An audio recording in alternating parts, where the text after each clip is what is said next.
Springfield's Talk 104.1, and good Tuesday. Welcome to the show, everyone. My name is Nick Reed. Well, my little V Creative promotions notation over here looks empty now that the man show's over. I know. Well, we'll just have to come up with something in our next promo meeting. Had a great, yeah, we do have Happy Hour Friday. That's right. And let me make sure, my phone. Oh, no. I believe that I texted Luke and Heather, and she mentioned something about while we're out there for listeners 4 to 6 for happy hour, half price appetizers, and buy one get one on beer and wines. Nice. I'm sure certain ones. But so we'll have some deals, and hopefully the weather will be nice. I think temperature-wise it's expected to be, but with the rain, you don't really know for sure. And then that would allow us to be outside as opposed to inside, or inside if you want to be inside as well. Of course, the cigar lounge, if you'd like to sit in there as well. Nonetheless, one way or another, we will be there having a great time this Friday from 4 to 6. So I have not updated you on, although it's not that exciting, but I found it to be quite frustrating, the petitioner situation at the Man Show. Oh, yes. How did it go?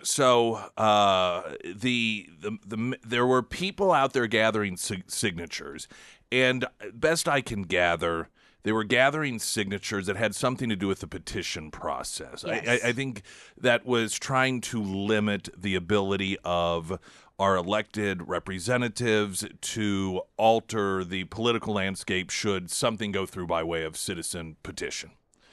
Pretty much trying to lock it in. They don't like the fact that there is a remedy to that, or I guess an alternative, if there is something that goes through by way of citizen petition. The state legislature can go through the process of remedying that, and they don't want this. So they want that to change. Okay. So they're out there doing this. Now, I'm at the Man Show, and they're in the parking lot area, and I purposefully avoided them. It's funny because before you texted me about it, I saw them already and could tell they were hounding people. And you didn't warn me? You knew I was going out there. I forgot. Honestly, by the time I got into the Man Show, I forgot about it. What a friend you are. Well, not a very good one. And the fact that it took you this long to figure it out is shameful. On my part, yeah. I then get a text from you Yes. telling me, hey, you may want to let the folks running the show here know that they're being really heavy-handed. And they were tracked you to They literally followed me to the car. I had the car door halfway closed, and they were leaning into it, trying to get me to sign this thing. Well, and if I understood correctly, the way you texted me, it was one of those tactics where if you hesitate, they're like, oh, so you don't care about blah, blah, blah, blah, blah, that sort of thing. Yeah. Well, and then I was trying to get her to give me an example because she was like, this is going to help our initiative petition process, and this will allow legislators to never change anything. And I was like, well, can you give me an example of how that's happened recently? And then she got really snotty with me, and I was like, okay. I tell the folks running the show, and are they husband and wife? Yeah, they're husband and wife. Yes. And she says, well, I'll let him know. She said they asked, and they were told, no, you cannot do this. So they had already, now he said, if you want to be out in front where the public area, but the parking lot is part of the private property. And he had told them, I don't care what the cause is, doesn't matter to me. I don't want our people, people coming in here to be harassed. Don't want them to be harassed as they're coming into this show we're putting on. And the issue doesn't matter. He said he said he deliberately was like, I don't even want to know what the issue is. That way they couldn't accuse him of being for it or against it and using his own personal bias as a reason to ban them. He said, it's just not going to happen. So they said, okay. Well, of course, they just did it anyway because this is what trash does. So she tells me at one point, he goes out there and he gets back, and she tells me, she goes, oh, by the way, they left. When I left, they were back out there 2 times. Oh, my gosh. And I even kind of laughed to myself. Well, I was aggravated first off, just because they were told to leave. First, they were told not to be there, did it anyway. Then they were told to leave, pretended to leave, and then came right back. But as so I'm heading to the station vehicle as some of these people are hounding people that are walking in or out. And I laughed to myself because it made me think like Field of Dreams or Children of the Corn. They literally start emerging from between vehicles. Quietly, I look over here, and out of just in between vehicles comes somebody with a clipboard hollering at me, and I'm like, it was as if it was some sort of horror movie. You know, you Just start sort of running. you start picking up the pace a little bit, and then there's one over here popping You're up from behind fumbling us. Yeah, keys. I know that's what it was like. I was like, "Are you kidding me?" They're literally like hiding behind vehicles to pop out and try to catch people. Just, I have no respect for trash like that. If you ask to do so, listen. I don't think the worst thing in the world is, well, it's easier to ask forgiveness than permission. But if you do ask permission, you're told no, don't do it. And then when you do it anyway and you're forced to leave, to then just hide out and wait and come back, that's just human garbage. I have no time for that, no use for that. And I just, it's dishonest, unethical trash. And I don't think it bode well for whatever your cause is, because any cause that collectively has a grouping of individuals that have so little respect for private property and have no problem just straight up lying when told, oh, yeah, we'll leave, or okay, we won't be there, and then do it anyway, odds are probably not a real good cause. Just my thoughts on it. But I was real aggravated about it, and that was just, now it all came back bubbling to the surface. I'd forgotten about it until the show started. I was also annoyed. And I'm now more annoyed that you didn't warn me. Yeah, I'm sorry about that. Well, next time. All right, there's a lot of this deadline coming up. I'm just, every day is a day of amusement for me, and that people trying to minute by minute predict what Trump is going to do. Well, now he said this. He said, do you not understand? I believe it's the Wall Street Journal finally appears to have caught on with this, noting that at this point, with Trump saying that some of the infrastructure in terms of water and electricity that clearly the Iranian Guard relies on, but is also relied on by citizens, that is going to be fair target. And you've got, well, you can't do that, everybody flipping out. Is he really going to do it? I don't know. And the Wall Street Journal's finally like, you know what? We kind of figured out you never know what Trump's going to do. Maybe this is deliberate. Maybe Trump is constantly trying to keep everyone guessing.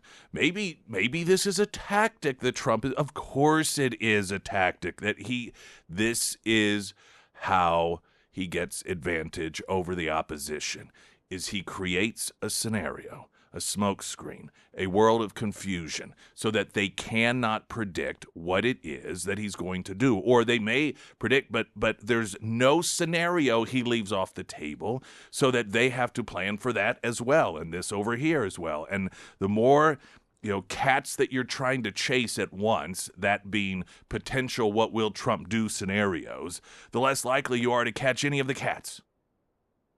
And, even some of these Republicans that every day, I just wish some Republican, when well, what do you think about Trump saying this? What do you think about Trump saying this? Well, it's very confusing because yesterday Trump said this, and the day before he said that, and we got all these mixed messages. Yeah. Yep, and guess what? If you can't figure it out, guess who else can't? The enemy. You think just maybe, just possibly this is deliberate?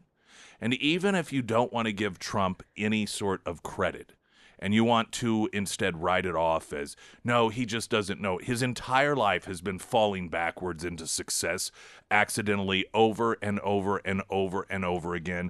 None of it is deliberate. None of it is playing poker. None of it's playing chess. None of it is tactical whatsoever. Then still, it seems to work. And so maybe we ought to just lean into that just a little bit. All right. Also, and I got to tell you, I'm very pleased with some of the discussions that are coming about regarding us potentially getting out of NATO. I defaulted to thinking that this would be something that even people, just across a political spectrum, would say, well, now we can't do that. But increasingly, very intelligent people, including many with military backgrounds, are saying, we really should be getting out of NATO for a number of reasons. And I think instead of this is just an approach I would recommend. We're going to talk about this and how it is that the purpose of NATO, the world that we lived in when NATO was formed is really not a functioning world any longer. And the fact that some of the European allies of ours in NATO are still living way back then is anchoring us down. And we've seen that to some degree with what's going on with Iran. So not only is NATO, in a number of ways, not helpful to the United States and even to some of its other members, it's actually a hindrance. These are great discussions to be had, and so we're going to talk about that and the challenges of maybe getting us out of NATO. Some of it's pretty simplistic stuff, but this is becoming a very serious conversation that needs to happen. All that, the Pyramid Roofing Company text line 447 KSGF. Latest news update.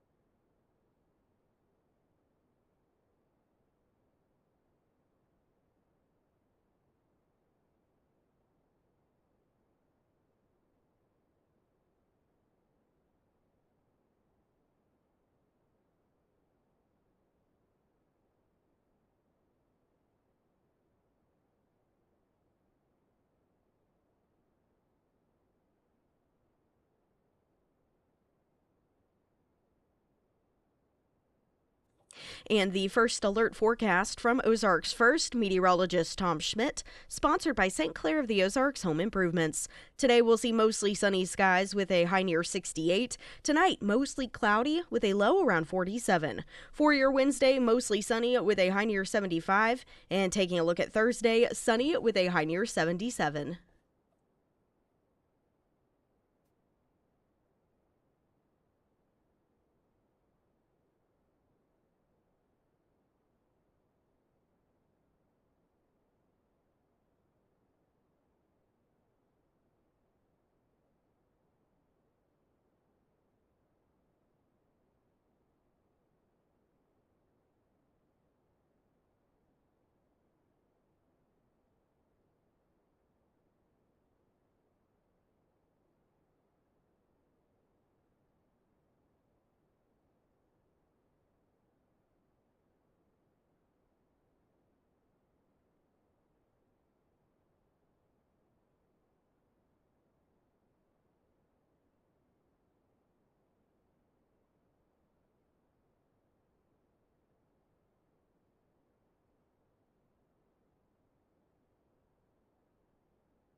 Sample ballots sponsored by Brad Pistole, host of Safe Money Radio. Yes, Up sir. at KSGF.com. Well, how do you think it's going to go today with the convention center? I don't know. I've seen so many signs just pop up. I counted like 8 on my way to Springfield, or as I was in Springfield for the Man Show on Saturday. So that's quite a bit for the north side.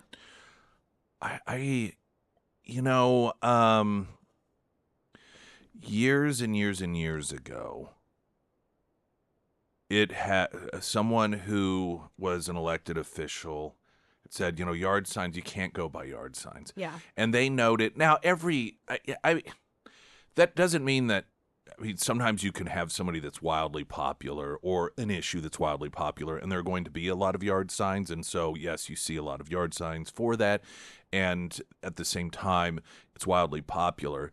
I remember, though, and it wasn't in this community, but there was an individual that was running for, it was either a state rep seat or a city council seat in this particular city.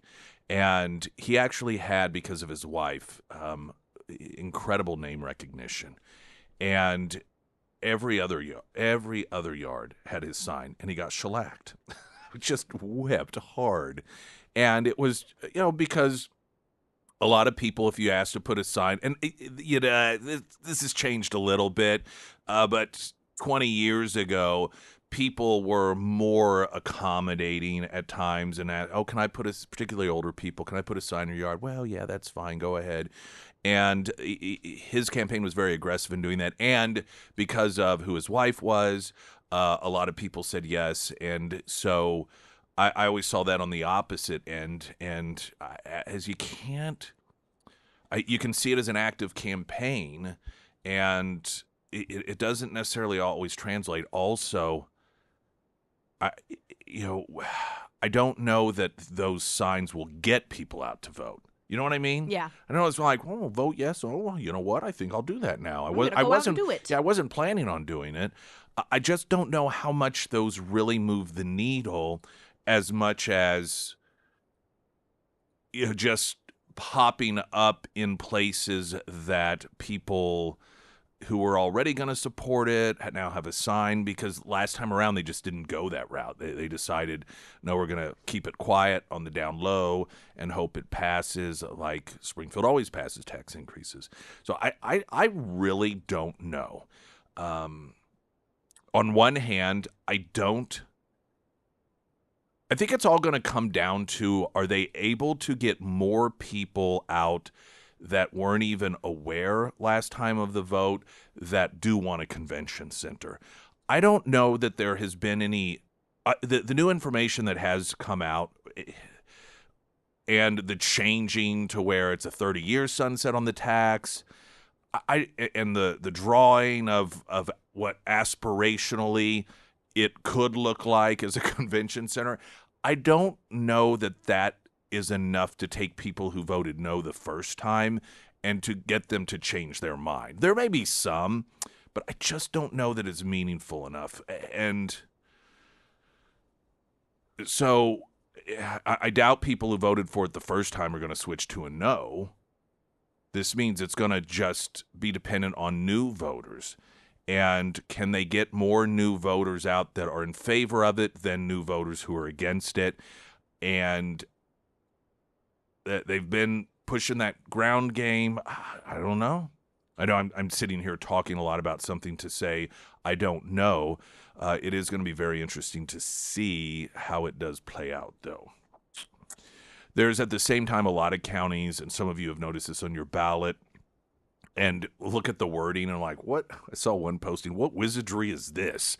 The wording regarding taxes in some of the different counties. Now, Greene County does not get to vote on this, but it has to do with largely capping tax increases on your property, your home.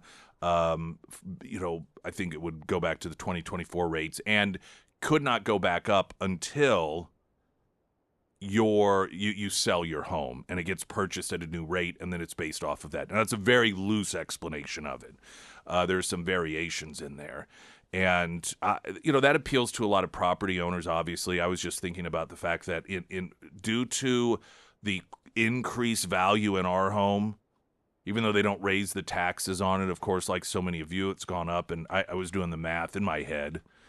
And since we purchased our home, I'd say probably 10 years ago, even after we refinanced at one point and dropped our monthly payment, we pay, it's about a 30% increase monthly versus when we first, like 10, 11, 12 years ago, secured the loan. And that was, again, after even a refinance dropped it to some degree. Some of that's insurance, but a lot of that is property value increases. And so I think those taxes are immoral for a number of different reasons.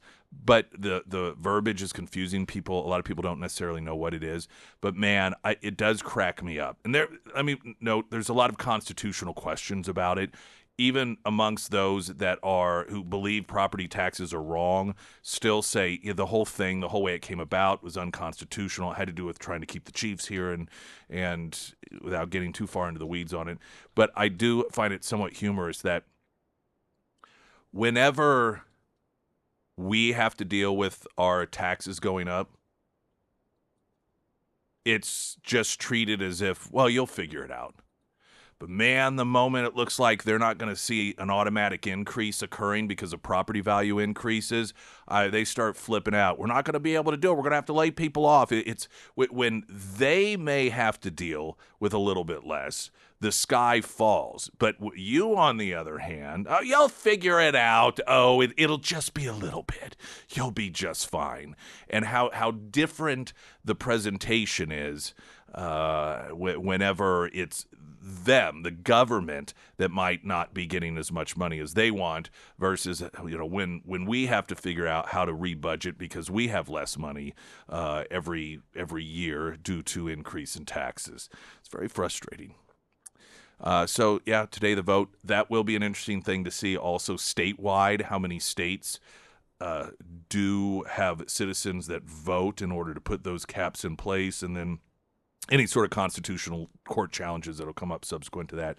But convention center, that's the one I think most people are going to be talking about, and we'll see how that goes, barring anything like a tie vote. Can you imagine a tie vote on that? Oh, goodness. And there's that one, Larry. There's the one guy, Larry, who's like, oh, I forgot to go vote. Larry. Pyramid Roofing Company, text line 447 KSGF. I'm Nick Reed.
We've got, well, the Burleson Breakfast is coming up this Friday. So that is an event that the Burleson folks, Congressman Eric Burleson folks, they put on. If you come out, as we are doing the Friday Road Show at Scramblers Friday from 6 to 9, and you've got a Burleson bumper sticker on your car, truck, motorcycle, whatever it may be, RV, then they're going to buy you breakfast. If you don't have one, don't worry, they'll get you all set up with one.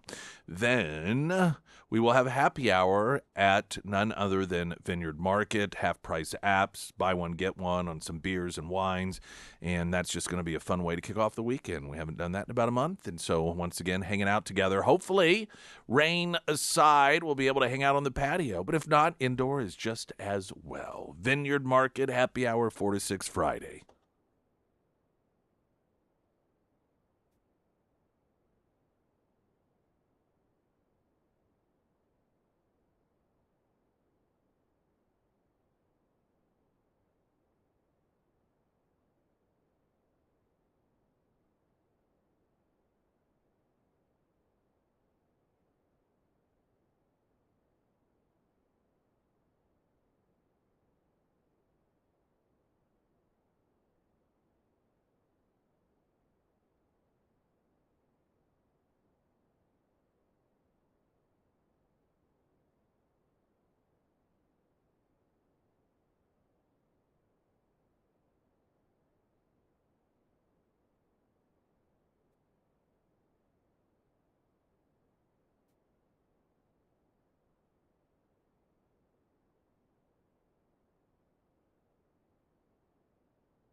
Springfield's Talk 1041, the first alert forecast from Ozark's first meteorologist Tom Schmidt, sponsored by J&S Automotive. Today we'll see mostly sunny skies with a high near 68. Tonight, partly cloudy with a low around 47. For your Wednesday, mostly sunny with a high near 75. And taking a look at Thursday, sunny with a high near 77. Pyramid Roofing Company text line. Nick, what do you think it's proper for schools and other local government entities to use their, which is actually our time and resources to campaign against property tax freeze? Now, this is obviously in reference to so many of the area schools and municipalities telling folks, hey, don't vote on this because these are all the horrible things that are going to happen. Now, this is such a massively gray area because the entities are allowed not to advocate, not to campaign, but to inform. And for most people, there is no difference whatsoever. And I don't know how you get away. Trust me. I'm no defender of government when they're wanting our money. But if I don't know what any other solution is, because we do want information, right? We want to know, well, what is this? What is it that you want this for? So they kind of do have to tell us. But of course, in their minds, they're going to tell us all the good things. Not that they want it for bad, but they believe that what it is that they need money for is good and needed. And that's obviously going to come through when they, quote, educate us about it. I've, in my mind, thought, well, you could do this test to see internally if they're advocating versus educating, and then try and determine, do I perceive them as can I figure out if they want me to support this or not? Well, but by default, obviously, I know that they want me to. And again, they're asking for the money because they believe it's needed, and that is clearly going to bleed through as they are educating the public.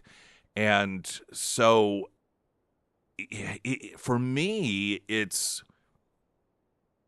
hate to use the term complicated, but I do recognize that any government entity that says, hey, we need your money, we want it, obviously the natural question is going to be, what do you want it for? But then if they turn around and tell me, then well, now, wait a minute here, you're really advocating for this. Well, I mean, I think that their education is to a degree advocating, but I just don't know that it's not possible to do that. It's just one of those things, I guess. And what's the remedy? Is to always be on guard, always be suspicious. Yes, always be suspicious. I know that may seem unfair to the people who want our money, but it is our money, and we do get ripped off a lot. And that's just the nature of things. So I don't know. I guess proper it is. It's such a fine line, and it is so open for interpretation. I also completely understand and recognize how it appears to taxpayers. And it looks like they're using taxpayer dollars in order to campaign for things when they're just, quote, educating us. And like I said, you say, well, what's the difference? Not really one, I guess. But the alternative is they ask for money and then we don't know what they want it for, right? And that really isn't allowing us to make an educated decision. So it's a tough one. All right, to Iran. First off, man, if they do it right, the movie that can be made about this rescue, I mean, could it not be another Top Gun style movie? Yeah. The way that it sounds, just on the surface, it is the sort of thing movies are made of. It is the sort of thing that a Top Gun movie where these occurrences happen and you think, well, that could never really happen in real life. I mean, I guess it could, but 1 in a million. And just what we know thus far about all of this and how the second pilot, injured to some degree, climbing over 7,000 feet of mountain and hiding, and the first message that he sends is God is good, to alert that he's alive, and our government doing a bit of a head fake in order to make them believe, the Iranians, that we were actually going to be doing an extraction over here. Just all of these different components. It's a pretty amazing story thus far. One,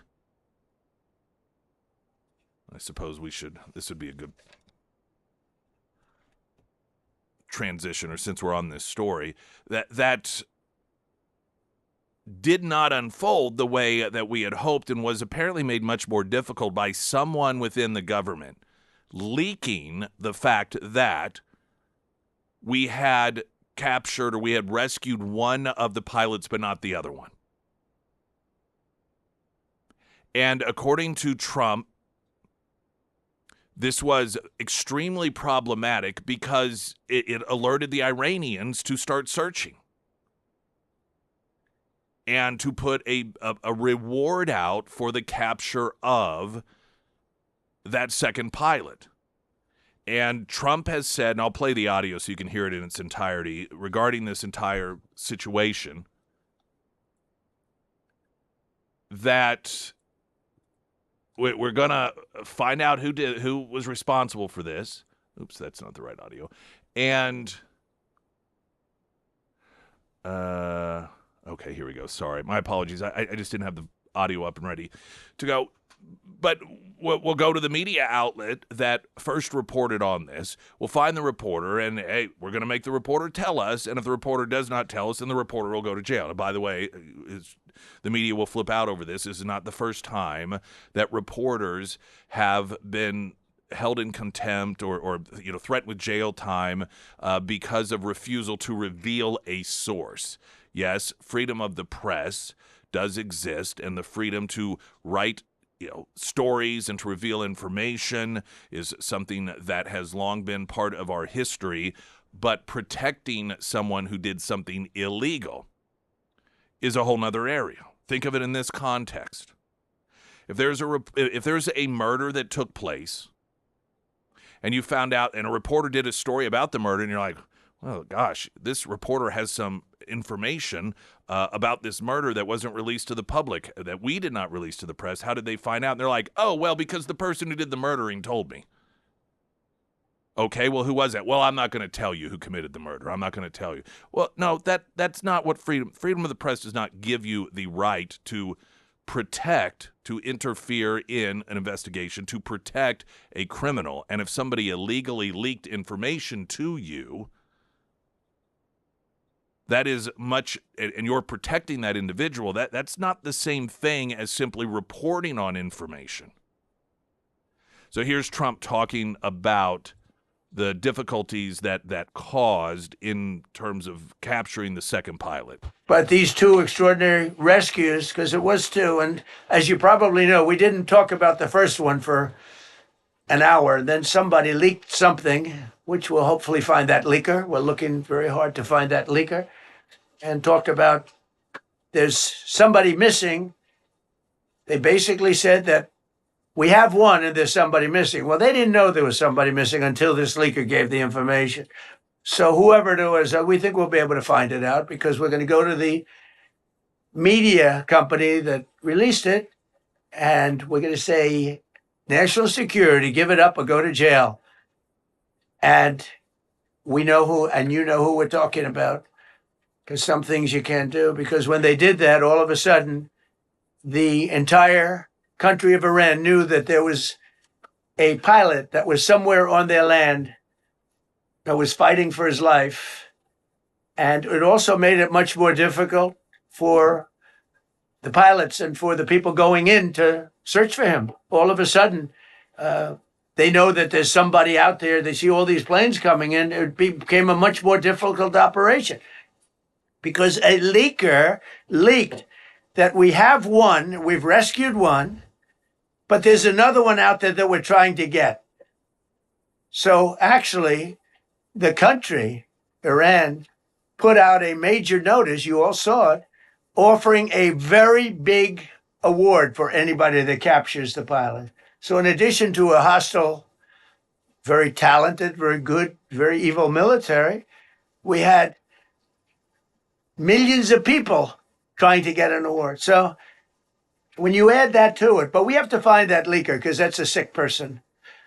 Probably didn't realize the extent of how bad it was. I can't imagine that the person did, but we're going to find out. It's national security. And the person that did the story will go to jail if he doesn't say. And that doesn't last long. And I think everybody would understand it. They put this mission at great risk.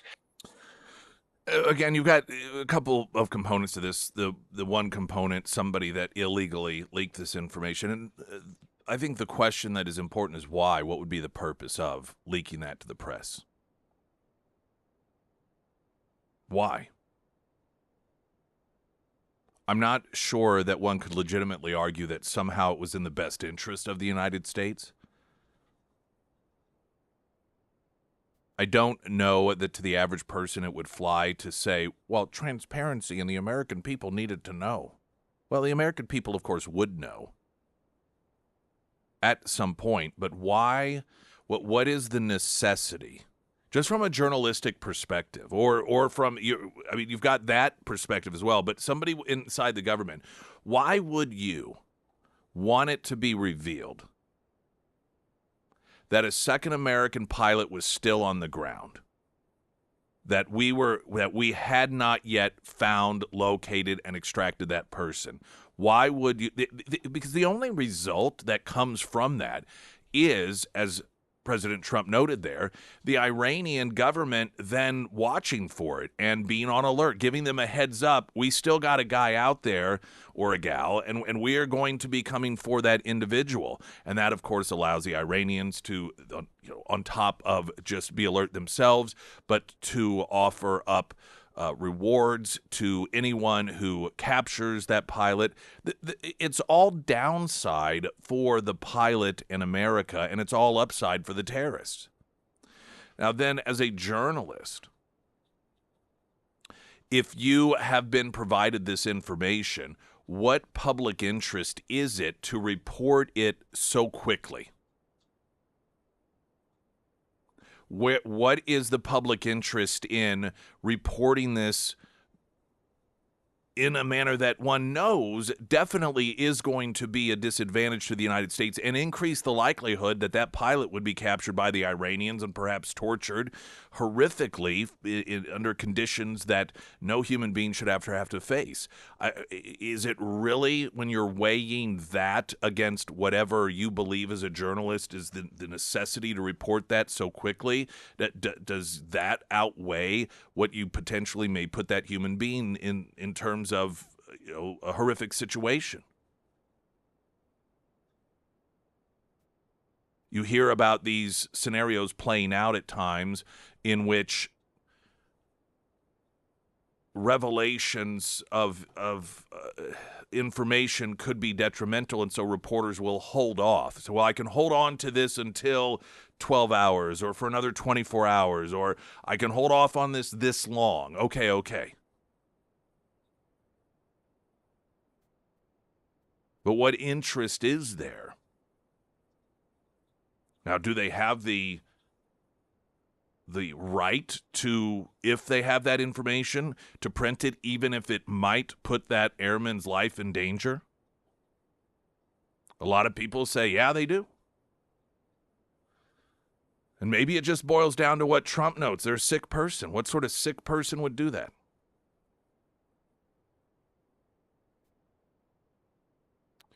I would like for the person responsible for the leak itself within the government to be caught. And I hope they go to prison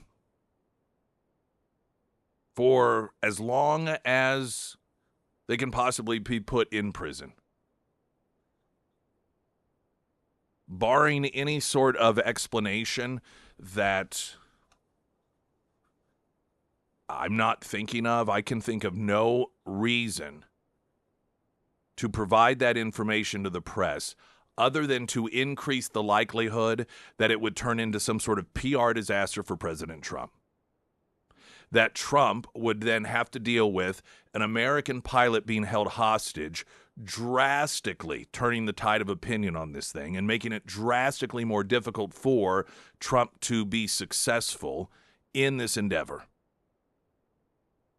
Outside of straight up attempt to sabotage our war with Iran, I'm not sure of what other reason there would be to leak it to the press. Springfield's Talk 1041, I'm Nick Reed.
President Trump giving that deadline to hit power plants and bridges if Iran does not open that Strait of Hormuz, 8 p.m. Eastern time today.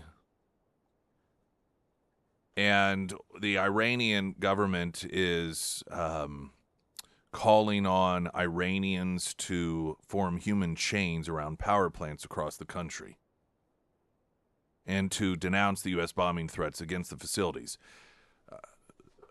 This could, of course, be by force. It may be nothing. It is an obvious attempt to derail the forward momentum by the United States by getting the international community and even domestically, some within the United States to say, oh, no, stop, we can't start doing this, no. And unfortunately, it's working. You already have some claiming that this would be a war crime because water and electricity is used by civilians. Well, guess who else uses water and electricity? The military. And the IRCG. I mean, some of this is so obvious. And it is... Now, you get the usual suspects, the United Nations, the head of the UN, an organization that has done more to give legitimacy to dictators than any other governing body ever, warned the Trump administration that attacking civilian infrastructure in Iran is prohibited under international law. Oh, we're suddenly worried about this? There is no institution that has done more to help those who are violators of human rights than the United Nations. Now, this is the other thing. Electricity and water used by individuals within the Iranian government military is not isolated from that is used by civilians. If we're going to have rules in place that say you cannot attack any sort of military infrastructure or anything that would be detrimental to the military, if it's something that is also used by civilians, then game over, Iran wins.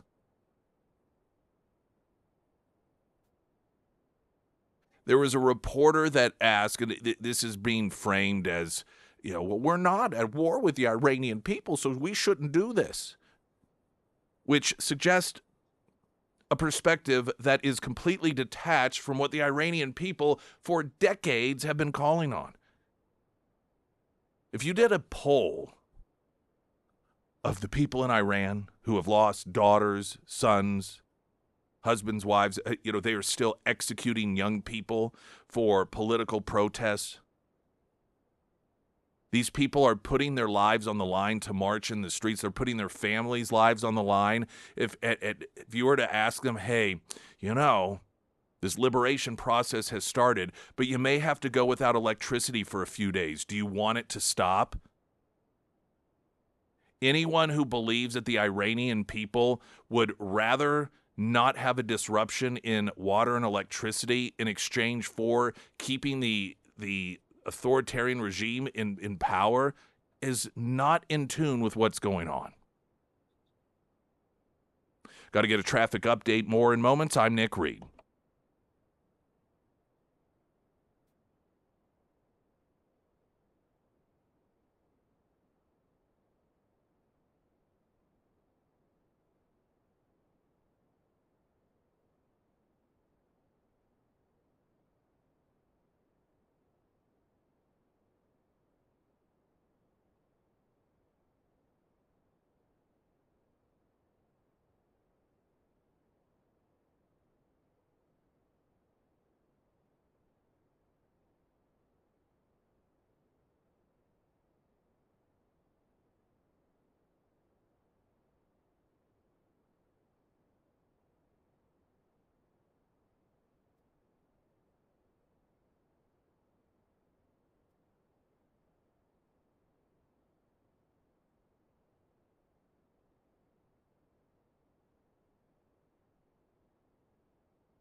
Pyramid Roofing Company text line 447 KSGF. We do have Happy Hour at Vineyard Market coming up on Friday from 4 to 6. Going to have some half price app specials and buy one get one on some beers and wine. So hope you'll join us for that.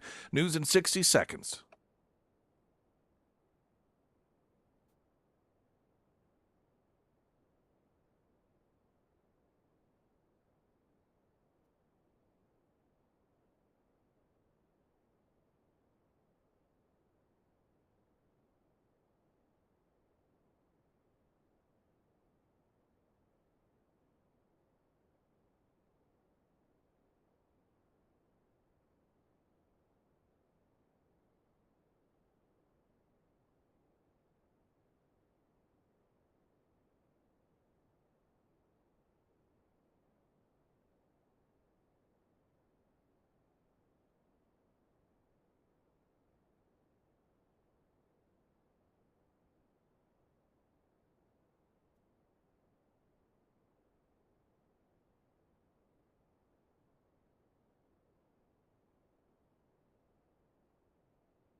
Springfield's Talk 1041, and good day. Welcome, everyone. Hour 2, streaming live, KSGF.com. Also on YouTube. You can look up Springfield's Talk 1041, watch the show, as well as listen to it. We got past shows available there. Podcast everywhere, Spotify, iTunes, the KSGF app. You name it, it is there. I want a great homeloan.com for all of your home loan needs. Maybe your first time and you're locked into renting and you think, I could just never get enough for a down payment for a home. Do not let that stop you from inquiring. Reach out to the team and let them know that you'd like, if this is in fact your situation, that you're interested in what it looks like to own a home. You've never done it before maybe, but you also think that you just can't get anything set aside in order to get that down payment. There are circumstances in which you don't even need a down payment. Now, there's, like I said, going to be a number of different factors. Everyone's situation is different. Some of it involves where it is that you find a home. Geographically can make a difference when it comes to the type of loan. But point being is, I think too many people trap themselves into renting, which means you're just paying someone else's mortgage, because they think that, well, I just can't do it. It's too much. I'm financially not in a position to get it done. You may find yourself surprised, but that's what the characters can do, is check that out for you. Go to iwantagreathomeloan.com, both Anthony and Alex. Their cell phone numbers are up there next to their names at the top of the website, so you can reach out to them that way if you'd like, or via email if you're more comfortable doing it that way. Whatever works best for you for your home loan, refinancing, reverse mortgage needs. iwantagreathomeloan.com, because you do. Pyramid Roofing Company text line. Voting against the property tax freeze will make it difficult, if not impossible, for schools to keep up with inflationary pressures on their budgets. The most affected will be our rural schools, as their funding base is already low compared to densely populated areas of the state. Now, this is one of the arguments that is used in opposition to voting for, and this is, some areas of the state are going to have this on the ballot today, a freeze on your property tax from, I think, 2024, and then it cannot go up again. And there's, again, variations of this, but until the home is sold, and then it's based off that new pricing. As opposed to the way it's done now, where if you own a home, it is a situation of taxation with no representation. It continues to go up. And everyone says, nothing we can do about it. It's just a formula. There's no elected official that you can unelect. And the reason this occurs is because you've got a tax rate, and then they come along and they're like, oh, yes, no, we're not going to increase that, but we're going to, reevaluate your home, and we've decided it's worth more today. So that means you are going to be charged by the government more in order to own your own home.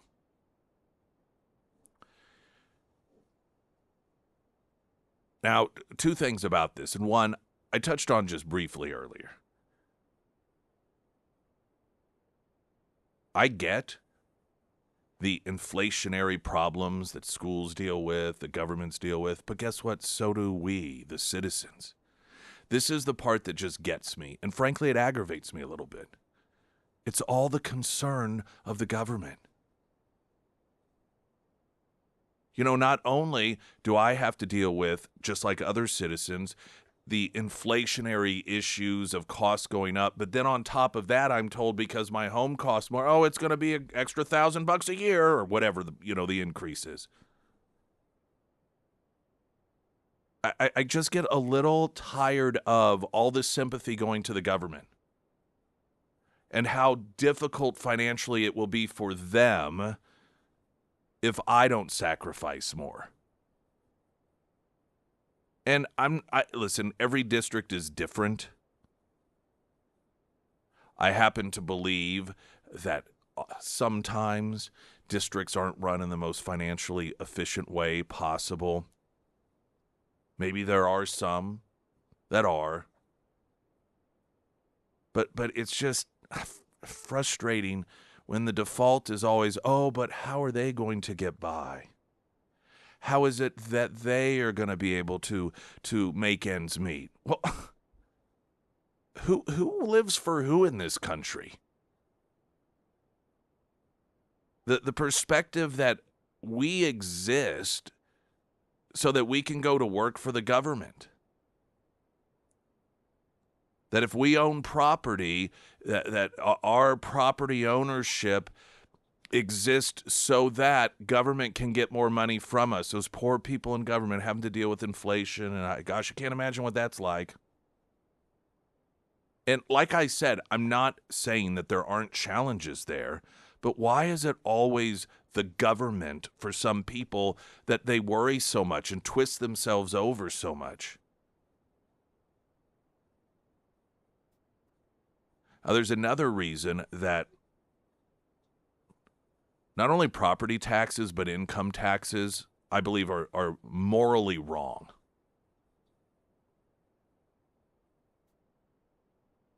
It allows the government to pit citizens against one another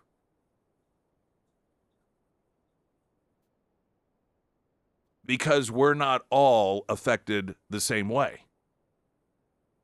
This is one of the reasons I always have concerns about, we see an increase of Republic has, listen, I don't know, the ratio may be the same, it may not. And there have been a lot of, single family homes that tremendous amount of development there, but also a tremendous amount of development of apartments. And as a property owner, it always concerns me a little bit, the more residents that you have that don't actually own property that will then decide how, whether or not perhaps at some point you have to pay more property taxes.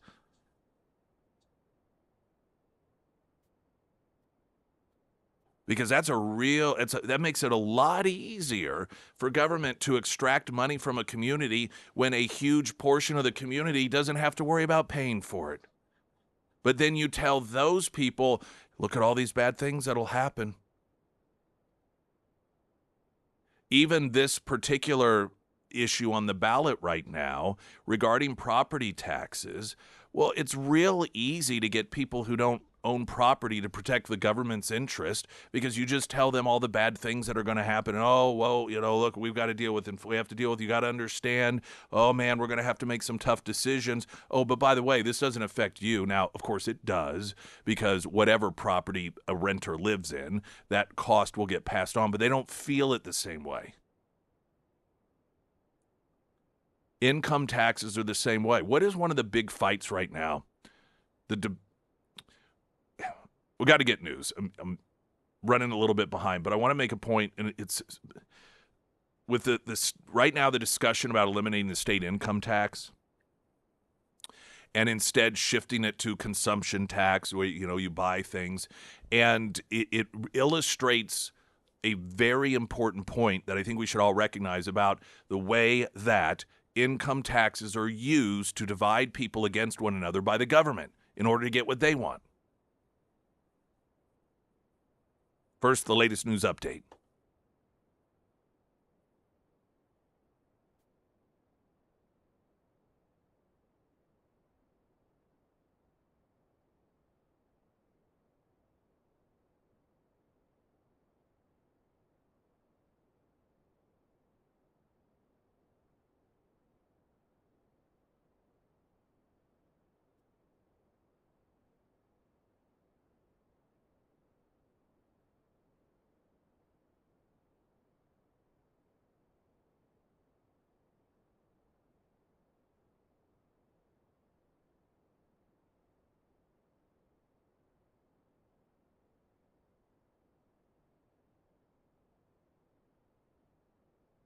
And the first alert forecast from Ozarks First meteorologist Tom Schmidt, sponsored by St. Clair of the Ozarks Home Improvements. Today we'll see mostly sunny skies with a high near 68. Tonight, partly cloudy with a low near 47.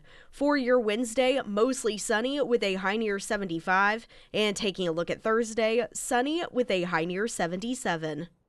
Maybe there should be a constitutional amendment that says only people who own property should be able to vote on property taxes. How about that for an idea? Just throwing it out there.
Good morning on the Pyramid Roofing Company text line.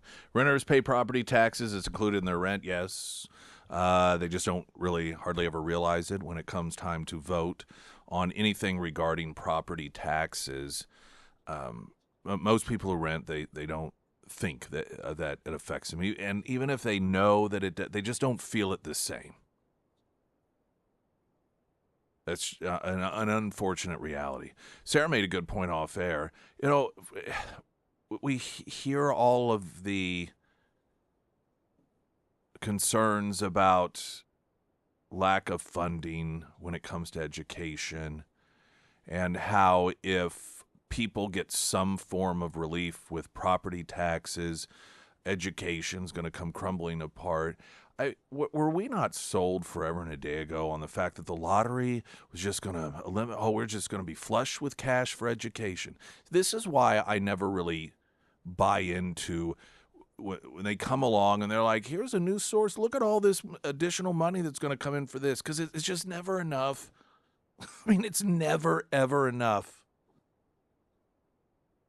Never when there is some new revenue stream that comes in, they're like, oh, well, guess what? We can give you a little relief here. It's still always a 5-alarm fire if you're even talking about stopping the automatic increase in the taxes you pay. And you think about it, that's what happens with people who own property. They figured out this neat trick on how to continually increase the taxes you have to pay on your property while being able to say, but we didn't raise your property taxes. Now, as I mentioned earlier, one of the problems I have with property taxes is that not everyone is on the hook for it. And so it's an easier way to get additional dollars because you present this scenario of, well, if we don't get this, all these bad things are going to happen. And then there's a segment of the population that doesn't own property, and so they're thinking, well, this doesn't affect me, but all these bad things will happen if I don't support it, so I'm going to go out and vote for it. It's a built-in sympathetic base. One of the real big arguments occurring right now in the debate over the elimination or an attempt to eliminate the state income tax is shifting it to a tax that would hold everyone responsible as opposed to only the people who get up and go to work. One of the big arguments is coming from the retirement community that's going, whoa, whoa, whoa, wait a minute here. Whoa, you're going to increase my taxes. Now, when you're looking at a spreadsheet and looking at the numbers, the idea is that you're going to bring in the same amount of revenue as you were with the state income tax. But, of course, you also are going to have that burden shifted to people who are from outside of the state. They're driving through, they're tourists, they're visiting, because every time they purchase something, they will be sharing some of that burden. But also people who don't work, who don't get an income, and we're talking largely the retirement community, and suddenly they are being told, and there's truth to this, that they are going to be sharing more of the tax burden in line or on a more equal footing as everyone else. This makes it very easy for people who are opposed to the elimination of the state income tax to turn retirees against it.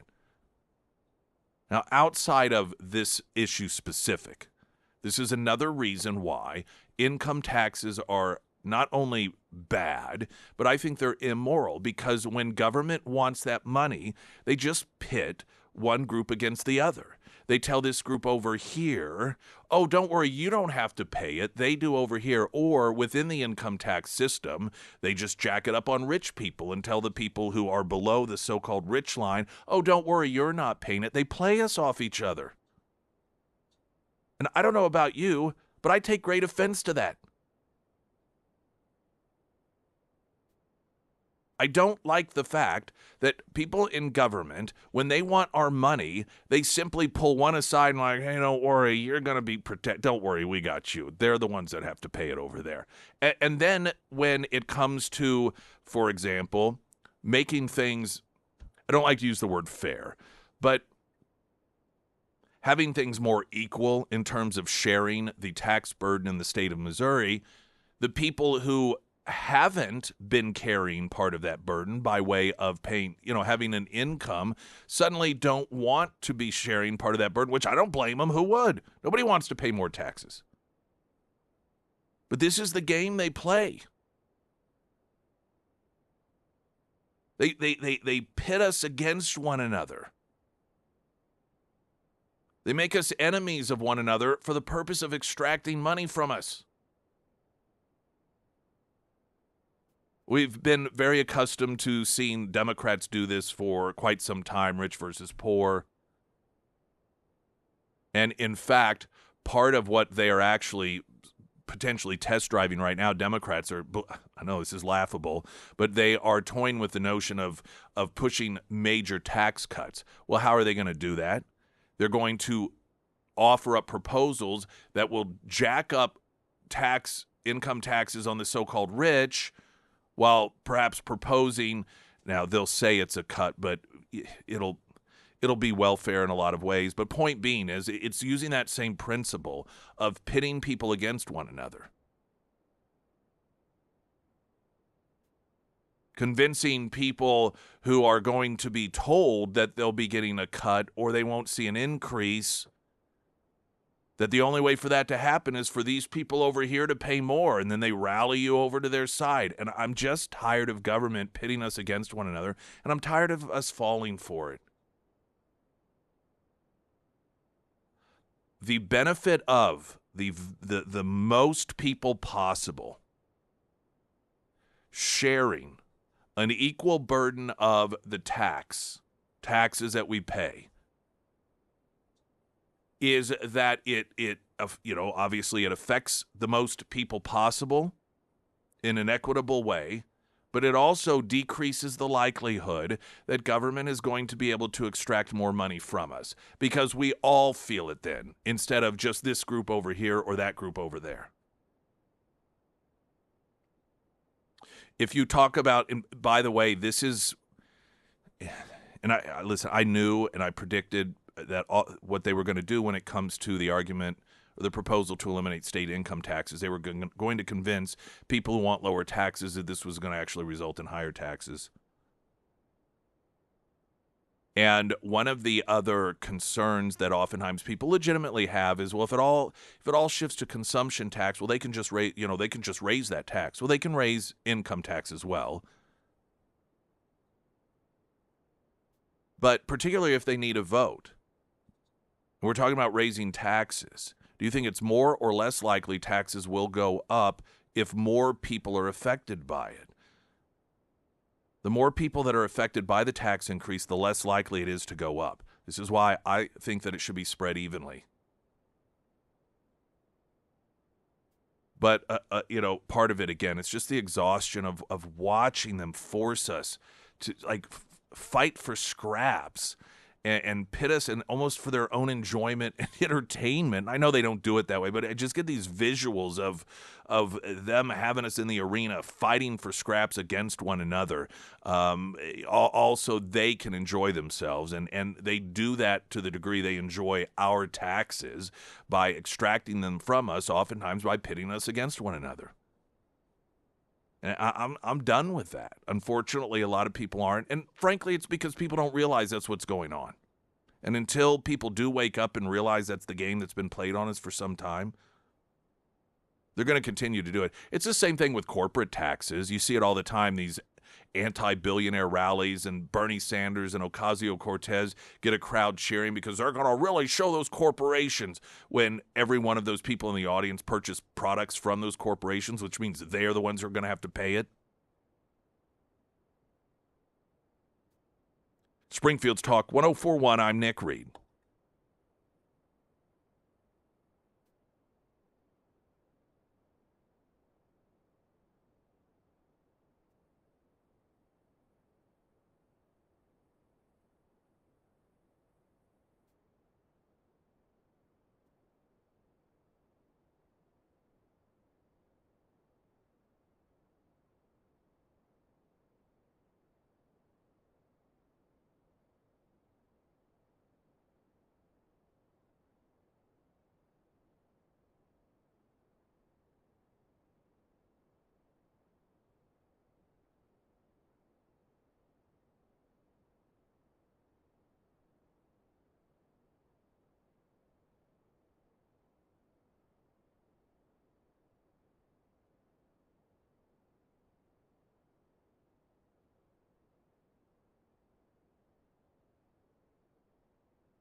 All right, before traffic, a couple of your Pyramid Roofing Company text messages.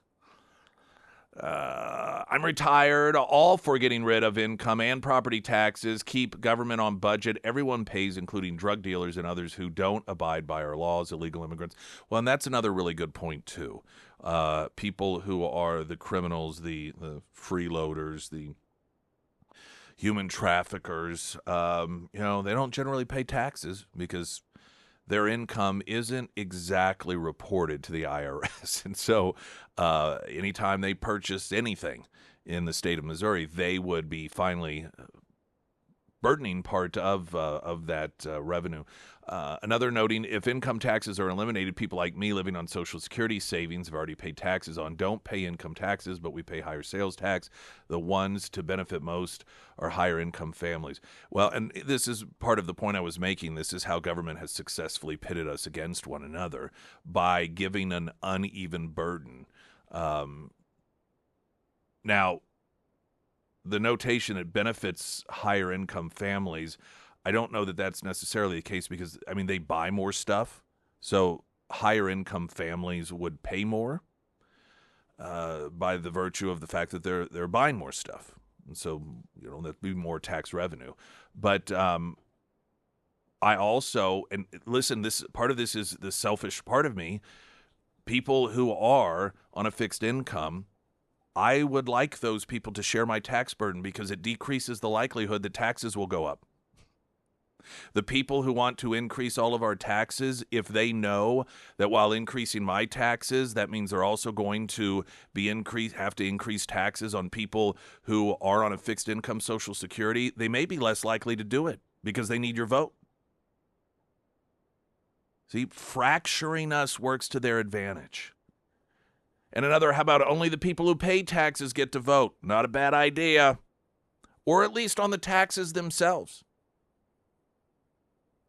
I wouldn't say they don't get to vote at all, but when it comes to property tax issues, maybe only property owners should get to vote on that.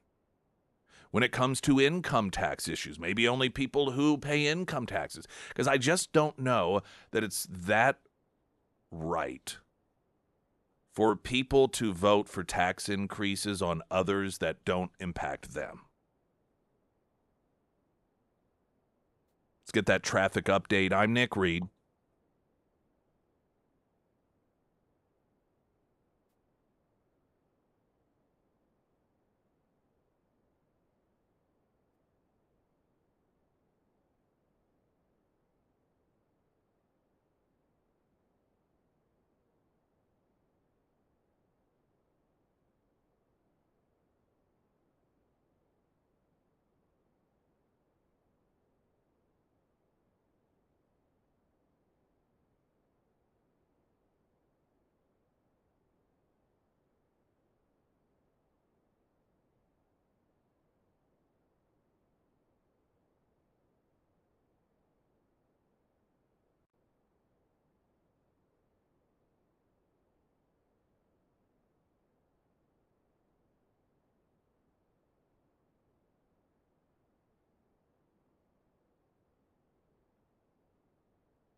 Springfield's Talk 1041, the first alert forecast from Ozark's first meteorologist Tom Schmidt, sponsored by J&S Automotive.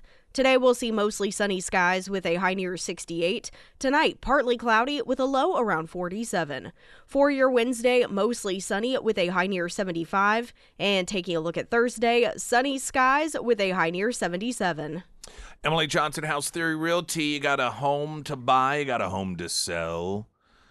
Or maybe you are just wondering what you could get for your home. One of the things that she has talked to us about is some of these estimates you get online, and those are not in tune with reality. They are very, very loose estimates based off of very limited information. She has information, access to info that Zillow doesn't have. And so you could get a way crazy overestimate, but you could get an underestimate as well.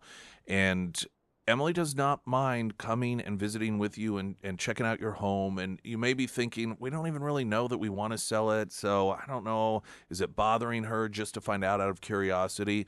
Listen, just one of the things she's talked about is, you know what, even if you decide not to, there may be someone 6 months down the road that wants to buy a home and they say, here's what we're looking for, and it is your home exact. And they may be saying, we'll pay whatever. And she will already know you and have you as a contact and be able to call you and say, hey, listen, I know you weren't really ready to sell your home, but just so you know, this person over here really, really would like it, and here's what they're willing to pay. So reach out to her, even if it's just with questions about what can I get for my home, or what upgrades do we need to make in order to sell it. Any and all of that information, Emily Johnson, House Theory Realty.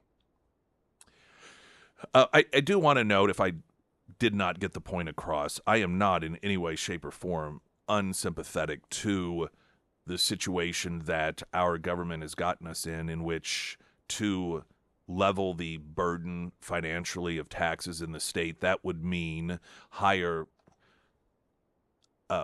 sales tax on items that people on Social Security would also be having to pay. I am not at all unsympathetic to that. I just want, when it comes to holding our elected officials accountable, when it comes to votes that deal with tax increases or tax decreases or tax caps, I want us all to be in the same boat. I want every one of us to be dealing with a similar situation as best as possible, and having these taxes in place that only impact certain blocks while giving others, no connection to it whatsoever in terms of financial burden, that is not an ethical way, in my opinion, to do things. And I don't believe it's a coincidence that it's done that way. It makes it easier for people who want more of our money to get it. I just want us all in the same boat. That's all. I suspect our tax burden would not be nearly as burdensome as it is if that were the case. You may have seen the story about the niece and the daughter of the Iranian terror mastermind, Soleimani, being arrested by federal authorities over the weekend, and they're going to be removed from the U.S. with no chance of ever returning. This was an announcement of federal action made Saturday by U.S. State Department of Homeland Security, which dispatched immigration and custom enforcement agents to make the arrest in and around Los Angeles. According to a statement from the State Department, while living in the U.S., Ashtar promoted Iranian regime propaganda, celebrated attacks against American soldiers and military families in the Middle East, praised the new Iranian supreme leader, denounced America as the Great Satan, and voiced her unflinching support for the Islamic Revolutionary Guard Corps, a designated terrorist organization. Ashar Soleimani pushed this propaganda for Iran's terrorist regime while enjoying a lavish lifestyle in L.A., as attested to by her frequent posting on her recent deleted Instagram account. Marco Rubio, Secretary of State, also announced on X, quote, "This week I terminated both Ashar and her daughter's legal status, and they are now in ICE custody pending removal from the United States." Now, first off, this should be a no-brainer. 100% no-brainer. It is going to be interesting to see if Democrats bother to take up their cause. Because, of course, this is standard for Democrat activists. Whomever it is that the Trump administration is holding accountable, they saddle up with. And that includes, at times, terrorists. One thing to be noted about these individuals is, of course, these were not citizens. These are individuals that are here legally, but as guests of the United States. Also, with at least one of them, they were here on a visa that expired, then applied for asylum. Now, you apply for asylum. The purpose of asylum is if going back to your home is going to be so dangerous for you that your life is in danger. Like, you cannot go back, you will be targeted. The problem was they continued to go back and just enjoy life in Iran, hopscotching back and forth between the country that they claimed they needed asylum from and then back here to the United States while promoting terrorist propaganda while we're at war with that country.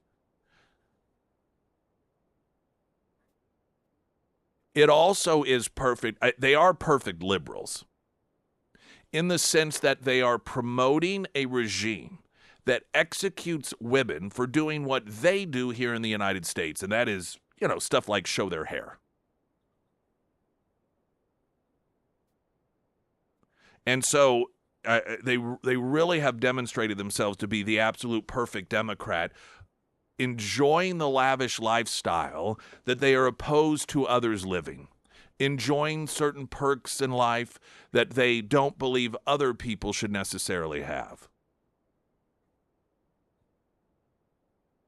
Now, again, I don't know. This is going to sound really weird, but I think there's some truth to it. The one thing that may prevent them from getting the sympathies of Democrats is they are, at least in some photos, arguably attractive. And for whatever reason, Democrats, they seem to gravitate towards those that don't seem to care so much about their appearance. And so that may be the one thing that works against them, because they have everything else going for them. The hypocrisy of lavish lifestyle while not believing other people should live it. That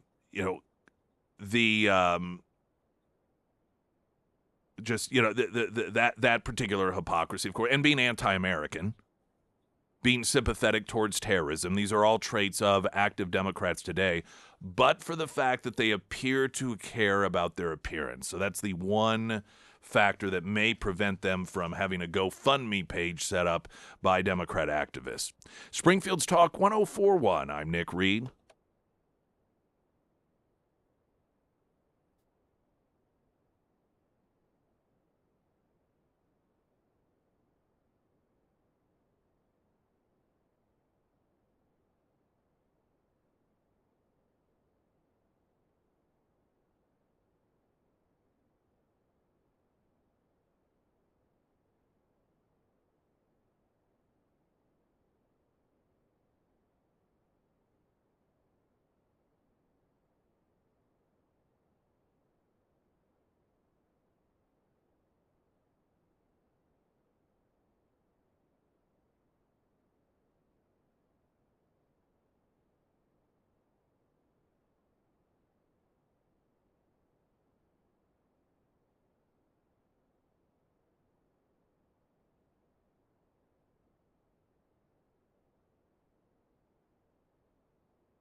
Sarah Myers, everyone. Thank you. Springfield Livestock Marketing Center. Looking to buy? Looking to sell? Just looking to look? Make sure that you check out the Springfield Livestock. They have easy access right off of I-44, and it's a very clean facility with great seating. They accept cattle 7 days a week, and they can even help you with hauling if you need it. Coming up tomorrow, they will host a feeder sale, and that sale will start at 9 a.m. And then looking ahead to the weekend, they will host the Beefmaster Ozark and Heart of America sale starting at noon. Once again, that sale is on Saturday. And Springfield Livestock, they offer live streaming options and online bidding as well if you can't make it out there in person. To check out other upcoming sales, visit their Facebook page or their website, springfieldlivestock.com. And of course, you can find all of the contact information for Springfield Livestock Marketing Center under the Sarah's Endorsements tab at ksgf.com. Did you see Trump sitting down coloring with those kids during the? Yes, I did. I'm telling you, that was some of the absolute funniest stuff. And if the audio it's kind of hard to hear, and so I decided not to try to air it because that can be frustrating. Yeah. But we'll get a video up, and even most of the video has subtitles, and his back is to the person who's filming it, and there's maybe 8 or 9 kids sitting around, and they're all coloring, and he's talking to them like they're adults in the sense of his tone and his delivery, and he's explaining to them, the auto pen and Joe Biden using the auto pen, and he's signing autographs, telling them, you can put this on eBay tonight for $25,000. I mean, he's just talking to them like they're adults. You know what I mean? And the tone, which it made it so hysterical. One of the other, now this, I did have one comment that I grabbed, and because I think you can hear it fairly well, and it's one of the kids that comes up to President Trump and tells him that he's the best president ever. Thank you, honey. So even that, he says, "Thank you, honey." I agree. But it was Funny. the visuals of them all sitting around, and I don't know if it makes it funnier that it's that's the video I saw was from behind him. I'm not sure if there was another perspective, and it looks like he's coloring as well while he's talking to them about all these different quote issues.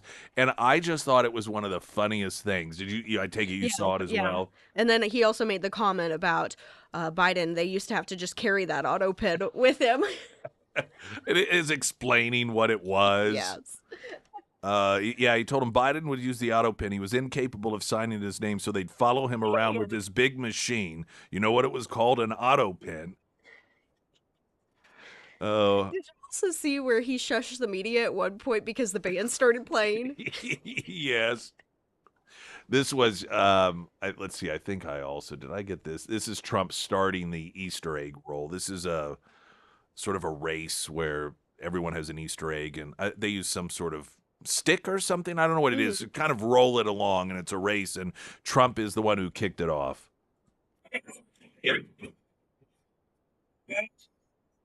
Everybody, this is very total focus. Everybody focus. Ready? Get set. They're like, no, I mean, they're paying attention. There's so much going on. Yeah, he's like, all right, this is very athletic. He's trying to get him to focus. He's naturally funny, and it is so unfortunate people that are so fueled by hate that they can't enjoy this stuff. And it's not the sort of funny of a guy who tells jokes funny, though he does at times do that as well. Just the way he interacts with kids and people, and I don't know. It's a funny contradiction because on one hand, he clearly is a very serious person about things to the point that the left says he's a dictator, yet he doesn't take himself so seriously that he won't look presidential. Like, well, I can't do that. How will that make me look? He'll sit down and color with kids and talk to them about selling his autograph for $25,000 a piece on eBay. I think that may have been one of my favorite parts. Now, in the meantime, let's see this story. It just kills me, though it shouldn't. The way that the media was so beside themselves with Trump's Easter message on Iran. Now, it wasn't an Easter message but it was on Easter, and he used in his X hosting the F word, and he put "open the effing straight, you crazy B words, or you'll be living in hell, just watch." He wrote that just after 8 a.m., renewing his threat to unleash heavy bombing on the power plants and bridges if Tehran refused to unblock the Strait of Hormuz. And then, he also praise be to Allah, glory be to God. And so there's a lot of discussion about the praise be to Allah, if that was more of a mocking thing or if he was whatever. I don't know that it really matters. But I'm telling you, I'm watching the media that spends all this time mocking Christians, spent years mocking Republicans for being prudes, runs around warning us about Christian nationalism and these right-wing Christians that are wanting to turn the United States into the Handmaid's Tale. Suddenly, they are just appalled that on the holy day of Easter, he would, in a post on social media, use such dirty language. The people who go on and on about separation of church and state now are upset that on Easter, the day that collectively the entire nation recognizes what Christ sacrificed and is rising from the dead, ascending to heaven, that on such a holy day, the leftist media is appalled that Donald Trump would make a post with a dirty word in it. You people are so pathetic. Jake Tapper, before posting it, gave a warning to parents that if there are children in the room, you may want to be aware if it's really that bad, don't post it. Listen, we're not talking about a situation in which the left has long been prudish and long been adamant about our nation, including government officials, acknowledging and respecting Christian holidays. And Donald Trump suddenly has stepped outside the lines that they have so long respected and adhered to. These are people that trash on Christians. These are people who mock Christianity. These are people who back in the 90s, some of you will remember, the quote, PISS jar. It was a taxpayer-funded art exhibit of the crucifix in a jar of urine, and the left defended that to no end. I mean, and for that group of people to now pretend as if they have some great reverence for Easter, for Resurrection Day, also they can do what? Trash on Donald Trump. Please. Listen, I'm not here to say that it was proper, that it was improper, but the only thing that far exceeds what may be considered the improper and immoral nature of Donald Trump's posting is this presentation the left is giving that somehow they are appalled by it.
Hunter Hardscapes and Outdoor, all of your outdoor needs. In fact, there was a local business that had posted on social media the suggestions from the public at large for somebody that can do a good job with sort of updating their patio. And I immediately messaged them, and I was like, listen, if you're looking for the cheapest, this isn't the route, but if you're looking for the absolute best, Hunter Hardscapes and Outdoor.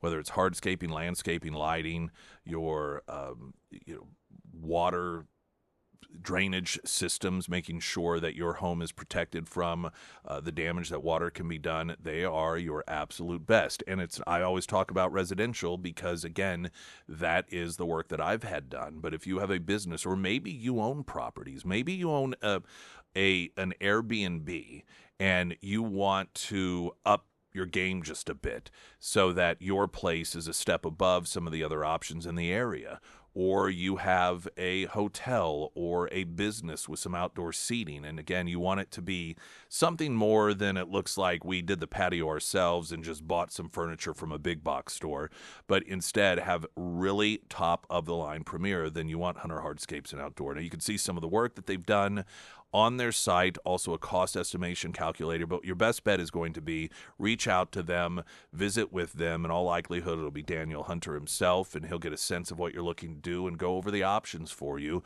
what that will look like, and get something set in place. Can't find any better work. Hunter Hardscapes and Outdoor. I want to, in the third hour, well, among other things, definitely want to talk about how this incredible conversation is going on regarding maybe the U.S. does need to get out of NATO. And by incredible, I mean it's fantastic. This is actually being seriously discussed.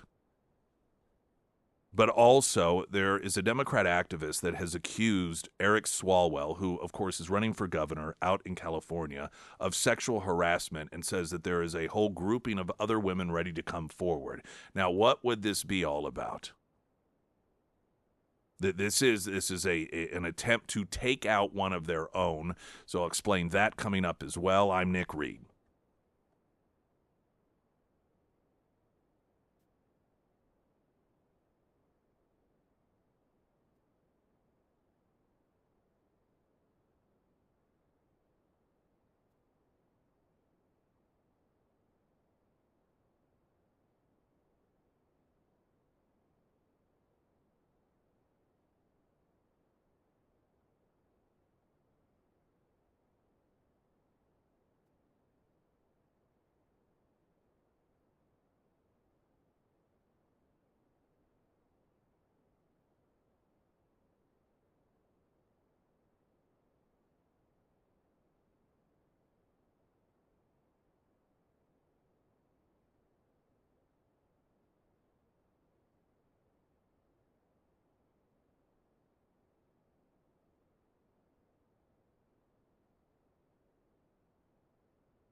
Mr. Trump not budging on his threat to go after strategic targets like bridges and power plants if Iran doesn't straighten up. Iranian officials, meanwhile, urge young people to form human chains to protect power plants. And Iran's new crop of leaders seems to be picking up right where the old repressive regime left off. The crackdown on dissent comes amid the ongoing war with the United States and Israel. The internet shutdown during recent nationwide protests has made documenting these actions difficult. Iran took my mother away to make me be quiet, one activist in exile says. Iran's judiciary is also seizing property of outspoken exiles. Rights groups report worsening conditions inside Iran with increased detentions and executions. The situation has inspired new attempts to organize the Iranian opposition abroad. Keith Peters reporting. One person killed in a massive explosion and fire at the Bridge of the Americas spanning the Panama Canal. Foul play not suspected. Talk of another interest rate cut has morphed into a potential rate hike, according to this Fed official. Beth Hemmick, president of the Federal Reserve Bank of Cleveland, tells the AP if inflation remains persistently above the central bank's 2% target, it might be time to move away from cutting rates. The war in Iran has sent energy prices soaring. But Hemmick can also foresee scenarios where a rate cut is needed if the labor market deteriorates significantly. Her general preference is for the Fed to keep its benchmark interest rate unchanged for quite some time. Ed Donahue, Washington. Ahead of this morning's opening bell, Dow futures down 185 points and NASDAQ futures off 167. More on these stories, townhall.com. Hey, I'm Kirk Cameron. Is health insurance eating up your budget for 2020?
Springfield's Talk 104.1. A Democratic activist says a number of women are preparing to accuse California Representative Eric Swalwell of sexual misconduct. Cheyenne Hunt, an attorney, former congressional candidate, and executive director for Gen Z for Change, says she has been working with multiple individuals who intend to come forward. Now, by the way, if this is true, and all the accusations, they do come out and they are true, this will not be a surprise. There will be, let me read some of the story, but I believe this is all to get Swalwell out of the California gubernatorial race. In a post on the X platform, Hunt said the allegations involve DMs and Snapchat messages and range from uncomfortable comments to potentially criminal conduct. Hunt wrote, I got involved because the first victim who approached me is a close friend, but when I saw that there were others whose experiences fit the same pattern of manipulation and abuse of power, I knew I couldn't stay silent. Now, incidentally, this is how you know that this isn't a secret. How would Hunt, so what this attorney is claiming is that she learned about this because a friend of hers was a victim of his. And then she says once she realized that there were so many others whose experiences fit the same pattern of abuse that she knew that she couldn't stay silent. Well, how did she find out about those other instances? Because it's known. While this may not be known in the general public, clearly, if this person with no connection to anyone other than having a friend who is the victim of Swalwell's is suddenly able to learn that there are numerous other women out there who have also been subject to his behavior, then clearly people talk about it. You don't learn about these things occurring unless people within political circles know, oh yeah, that's just Swalwell. This is how he operates. And because, of course, he's a Democrat, he's able to get away with it. Until he becomes of no use any longer to the Democrats or an obstacle to the Democrats, which is the problem that he's potentially going to be dealing with now. The Democrat activist claimed the alleged behavior involved employees, interns, and fans. I guess that would be constituents. Adding that Swalwell acted as a mentor just to exploit that power. Quote, other women needed to know that they were not alone and that someone had their backs if they came forward. After I spoke about my friend's experience, many brave women came forward, shared their stories. Hunt said the women preparing to accuse Swalwell have secured pro bono legal representation and are in the position of sharing information with reporters and ensuring that they are physically and legally safe. That process takes time, she said. In a video posted March 31st, Hunt alleged that Swalwell, quote, has a known history, there it is, known history of being predatory towards women. Which, by the way, that means Democrats knew. See, all of you Democrats out there that think that this is the party that really looks out for you, they don't. Unless they feel they're backed into a corner and have to pretend as if they do. She went on to say, and while it may seem as politically expedient to sweep this under the rug, it's the wrong thing to do and we know it. Now, don't be misled by this. This is all done for political reasons. It's the same reason that it hasn't ever been brought to light by anyone who's known about it all this time, because it wasn't politically expedient. But now it is. It can serve a purpose, which we'll get to in a moment. She also posted, I worked on the Hill. I know many women who still do, and this message that I received yesterday is not unique. A message she displayed read, you know Eric Swalwell has slept with many of his interns and makes them all sign NDAs so they won't speak up, right? And when I was 19, he tried hitting on me, sliding into my DMs. Hunt wrote, I'm an attorney. I'm well aware of the risk I'm taking by speaking out publicly and the fact that if I were to lie about a powerful public figure on a platform of my size, I could easily be subject to a defamation lawsuit.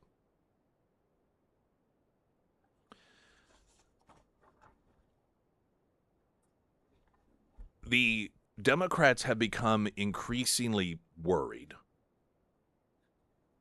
that a Republican is going to get elected in California.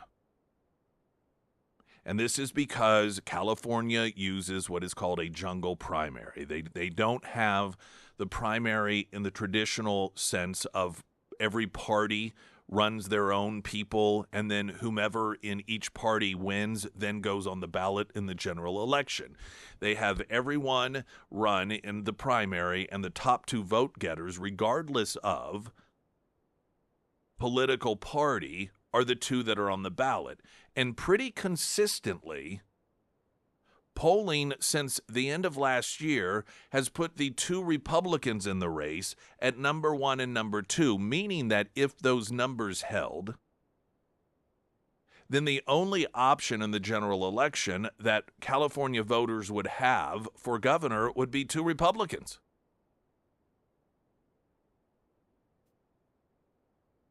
Now there has been some shifting in the polling.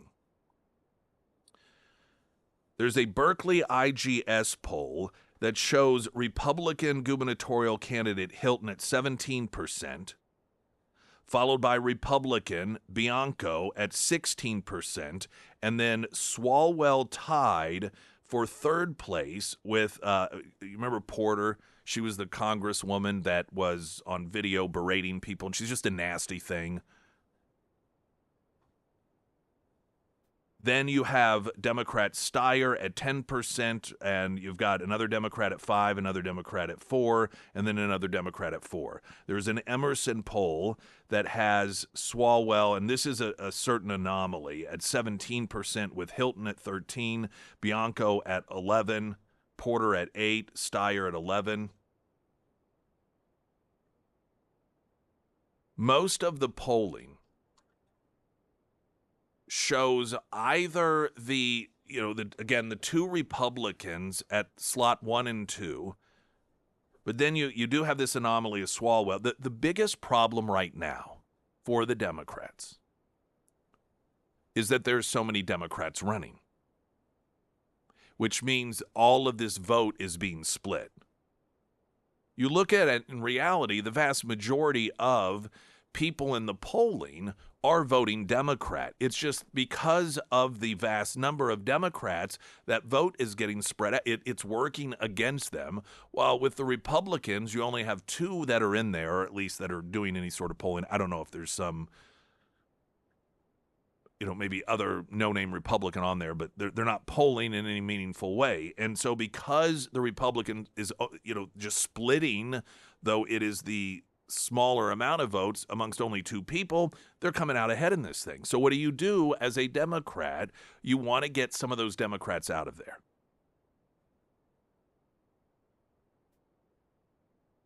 Now, the easy play, of course, is to get a Democrat out of there that only has 2 or 3 or 4 percentage points. You can convince them, look, you're not going to win anyway. Everyone knows you're not going to win, so why don't you just drop out? And, and a lot of them probably hold on in order to get some sort of job in exchange for dropping out. The problem is that isn't potentially enough to get a Democrat up there into the top 1 or 2 slots. So you have to get a Democrat out who is polling relatively high. And of the 2, there's been 3 that have consistently been in the top, and that's Swalwell, Porter, and Steyer. Or Steyer.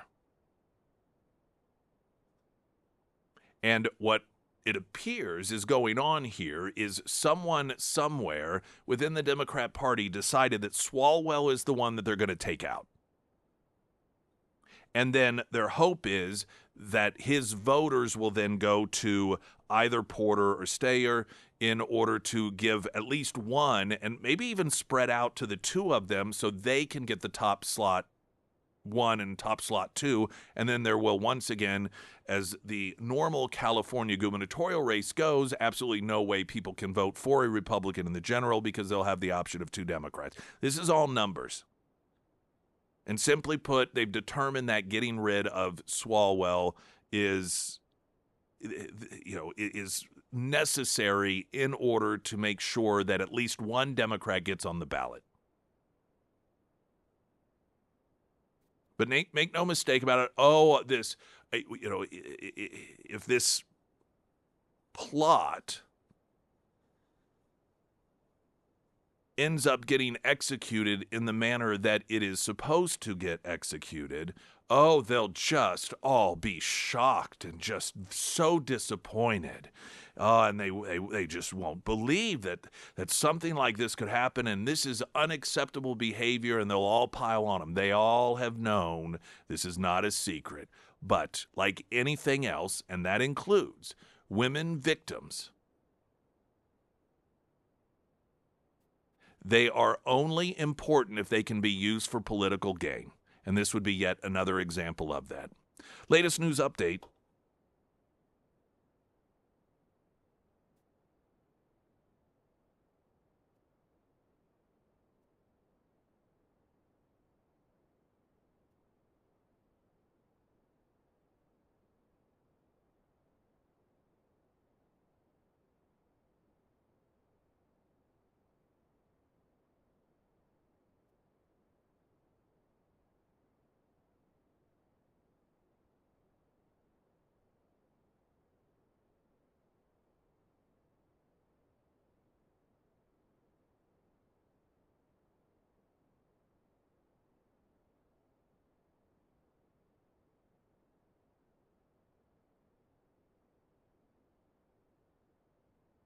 And the first alert forecast from Ozarks First meteorologist Tom Schmidt, sponsored by St. Clair of the Ozarks Home Improvements.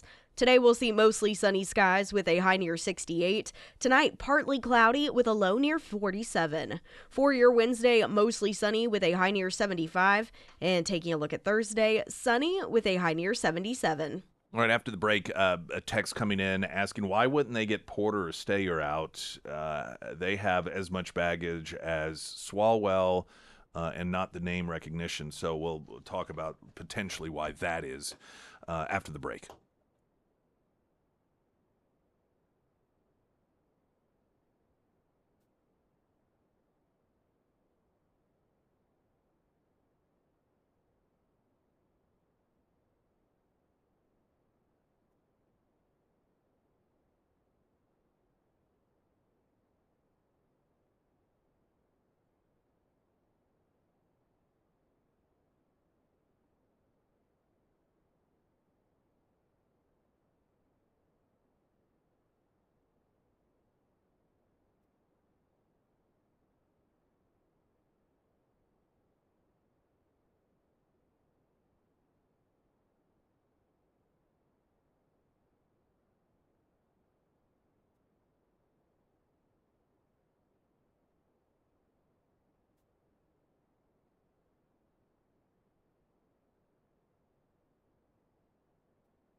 Sarah Myers, everyone. Thank you. The Pyramid Roofing Company, we had lots of rain last week, and we have even more in the forecast for later this week. Now, if you experience storm damage to your roof, make sure that you go with a trusted roofing professional and not some random door knocker. And I always recommend Josh and his team over at the Pyramid Roofing Company. They offer emergency tarping services, and they also offer free roof inspections where they take tons of photos and videos so you can see exactly what they they see. And then they work with you through that insurance process without making you sign anything. And I do like to mention that from time to time because not all roofing companies operate that way. So if you experienced roof damage last week, or maybe you just want to check up on your roof, reach out to Josh today. You can find all of the contact information for the Pyramid Roofing Company under the Sarah's Endorsements tab at ksgf.com. Okay, let's see. Can Swalwell run for Congress should he fail in the primary for governor? I don't know the answer to that. I don't know what the setup in California is like on that, so I don't know. Based off one article, it sounded as if he had planned on not running for re-election for that seat. I mentioned that because I suppose some states would let you run at the same time, and then you'd have to choose which one to resign. Maybe I don't know the answer to that. Is the short answer. So another wondering why is it that Swalwell would be the one targeted? Now, you missed the earlier segment. Democrat activist has accused Representative Eric Swalwell, who of course is running for governor of California as a Democrat, of sexual harassment, and said there's a lot of women that are preparing to come forward. So suddenly, out of nowhere, all of these women claiming that, that he's nailing interns and then he's sending inappropriate messages and just like an overall pervert. And this is just recently discovered, and they're all going to come forward. This is, in my assessment, is to take him out, and that is because the primary system in California is about top 2 vote getters during the primary. It's not by party. And so if the top 2 vote getters are Democrats, then in the general election, you have 2 choices, a Democrat or a Democrat. And the nightmare scenario right now for the Democrats is that it is a Republican and a Republican at the top of the polling, and it's been that way for months. Although there's been, a little bit of jockeying and you'll have a little blip here or there, but pretty consistently, it has been the 2 Republican candidates that are top of the polls. And this isn't because they have a tremendous amount of support in the blue state of California, but because there's like 80 Democrats running. They're all splitting the vote. Eric Swalwell is usually one of the top 3. The question was, well, why not billionaire Steyer or former Congresswoman Porter, who's an absolute nut job? Why would they target him when they have as much baggage on them as well? Well, I'm guessing they just are gauging it. And the stuff with Katie Porter is that she's a nut. And that she's been accused of throwing boiling water on her husband when they were married. I don't think they are any longer. She was just known in D.C. on Capitol Hill as being one of the most horrible human beings to work for. She's just a bad person. But that information is out and hasn't seemed to impacted her dramatically in the polling. Billionaire Steyer, he is a billionaire. We're told that Democrats hate them. But that hasn't really seemed to hurt him. Now, there may be some additional baggage there I'm unaware of. But this is, quote, news stuff for Swalwell, see? And it has to do with women. And Democrats are very good whenever they need to use women victims as victims for political gain. They're very good at it. They also may have feared that, knowing all of this, and I guarantee you they've all known, everyone knows about, if this stuff, these allegations against Swalwell exist in the numbers that it sounds as if they do, Republicans know it as well. And if they just happen to, let's say that, because one of the more recent polls showed Swalwell ahead of the pack. Now, that could be an anomaly, but you never know. And if not, and you did end up in a general election with it Swalwell versus a Republican, and they know about Swalwell's background and accusations, fearing that the Republicans could blow the lid on all of that, and just maybe that might be enough to hand the Republican a victory over a Democrat, given those 2 options in a general election. And you know what? They may just not like him also. There is this assumption that all Democrats really like each other, but they're some of the cattiest people, and they really so easily turn on one another. There's driven by jealousy, and so they really oftentimes don't care for one another in the way that I think a lot of people assume that they do because they hang together and they're all Democrats. And but it may just also be as simple as they just hate the guy and they've been looking for a reason to get rid of him. And let's not forget Fang Fang, that whole deal. The FBI has been talking about releasing more information about that. Swalwell has said that he would sue because apparently transparency is no longer something that is sacred to the heart of Democrats, and they're wanting to keep that covered up. So they may have worried about that as well being problematic for him. And so looking at the numbers and the calculation, it may have just been, listen, if there is a Democrat with all the Democrats currently in the mix that makes it to one of the top two, Swalwell would be worst case scenario. So it really benefits us to try to get rid of him now.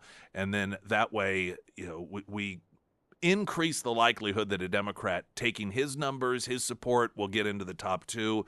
And it won't be him. It's the number of different possibilities there. You heard Mike Landis mention, and this is pretty significant, the Greene County Commission rejecting this battery storage plan despite changes. And this is, let me just fill you in on this here after a quick break. And it's not going to take too terribly long, but I know this was flying under the radar to some degree for a lot of people who don't live in the northern area of Springfield. But a lot of communities are seeing this sort of thing pop up, and enough people that lived in the area that would have been impacted by this were paying enough attention and pitching enough fit that it looks as if they've managed to successfully kill this effort off. So we'll explain that coming up here in just a couple of moments. The Pyramid Roofing Company text line 447 KSGF. I'm Nick Reed.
Springfield's Talk 104.1, the first alert forecast from Ozark's first meteorologist, Tom Schmidt, sponsored by J&S Automotive.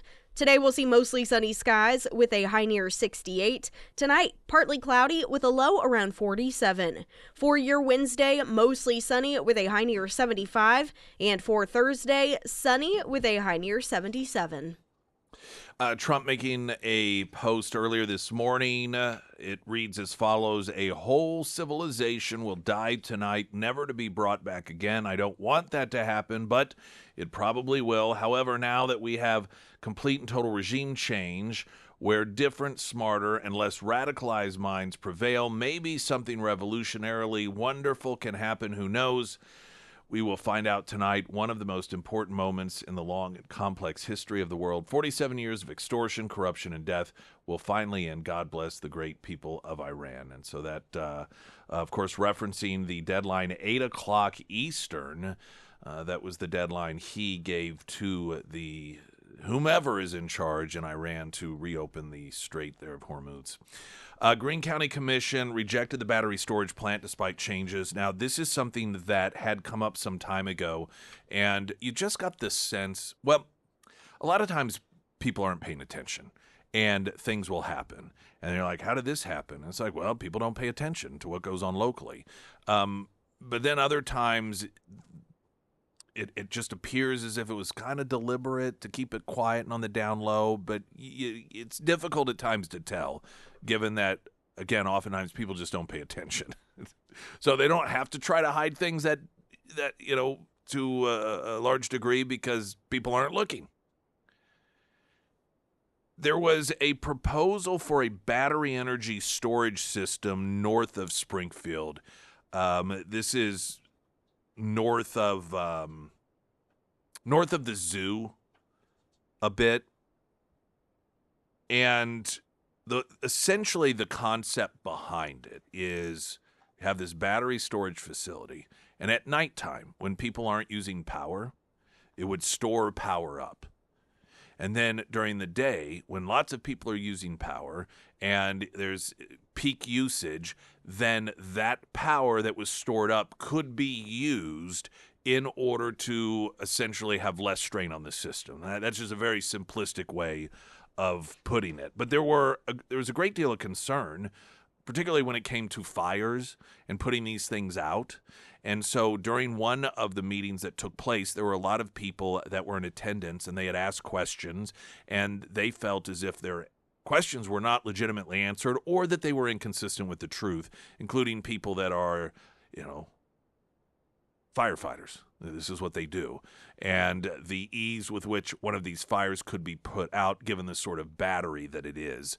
And so there was a meeting in which the company that was wanting to do this came back to the table and made a couple of changes that they said they felt would answer some of the concerns, but it clearly wasn't enough. And then the commission voted unanimously. Now, Bob Dixon, the presiding commissioner, he wasn't there. He's not in town.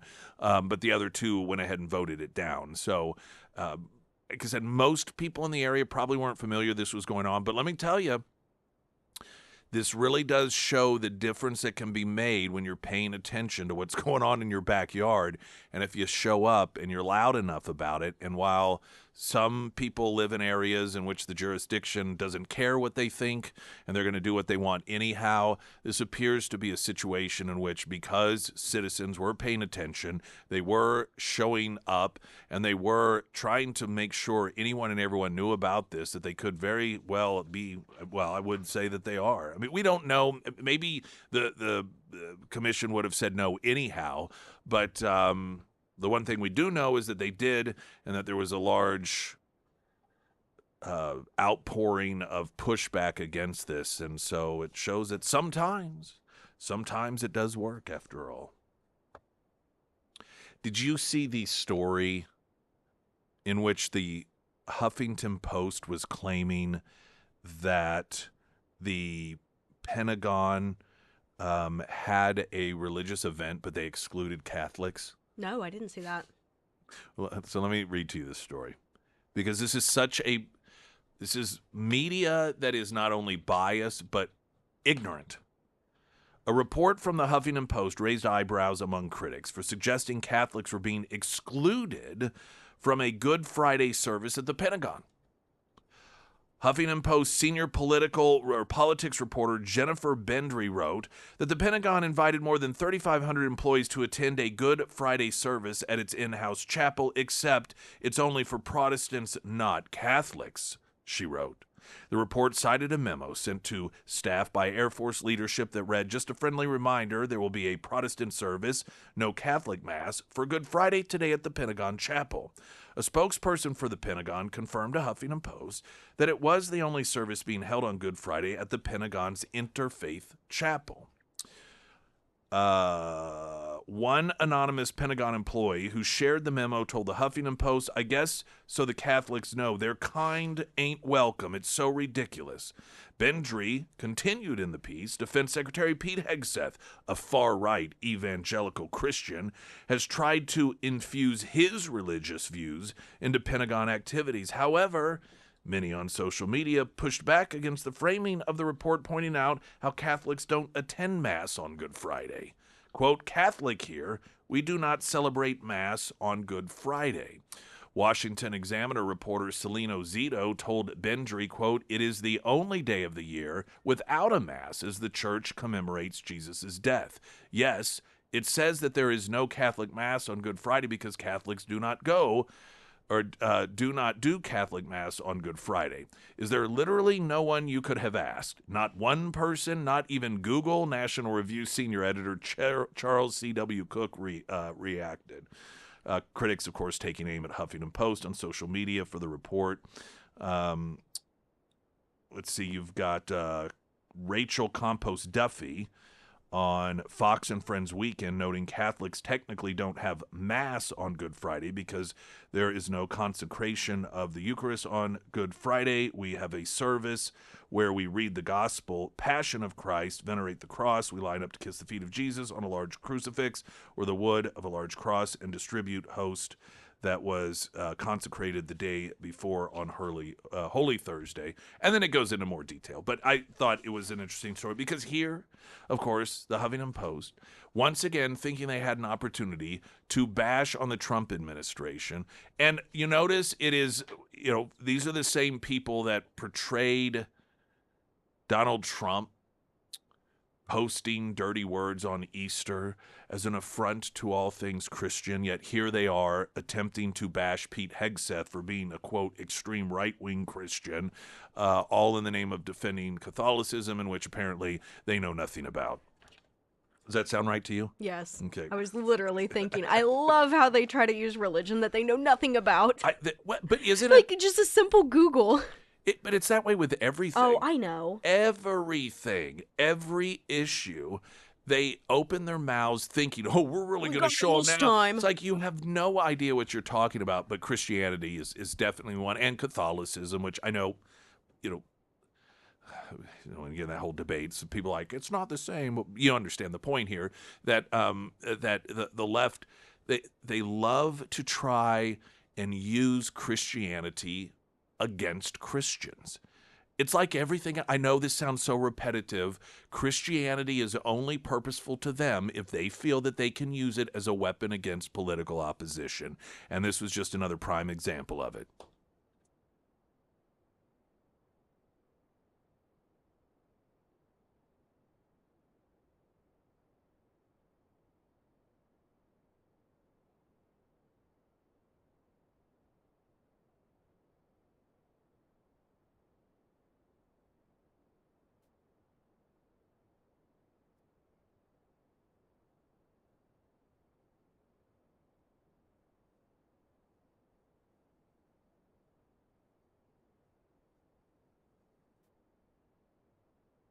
Sarah Myers, everyone. Thank you. Foreman Mechanical Heating and Air. One of the biggest reasons people end up dealing with heating and cooling issues is actually a pretty simple one.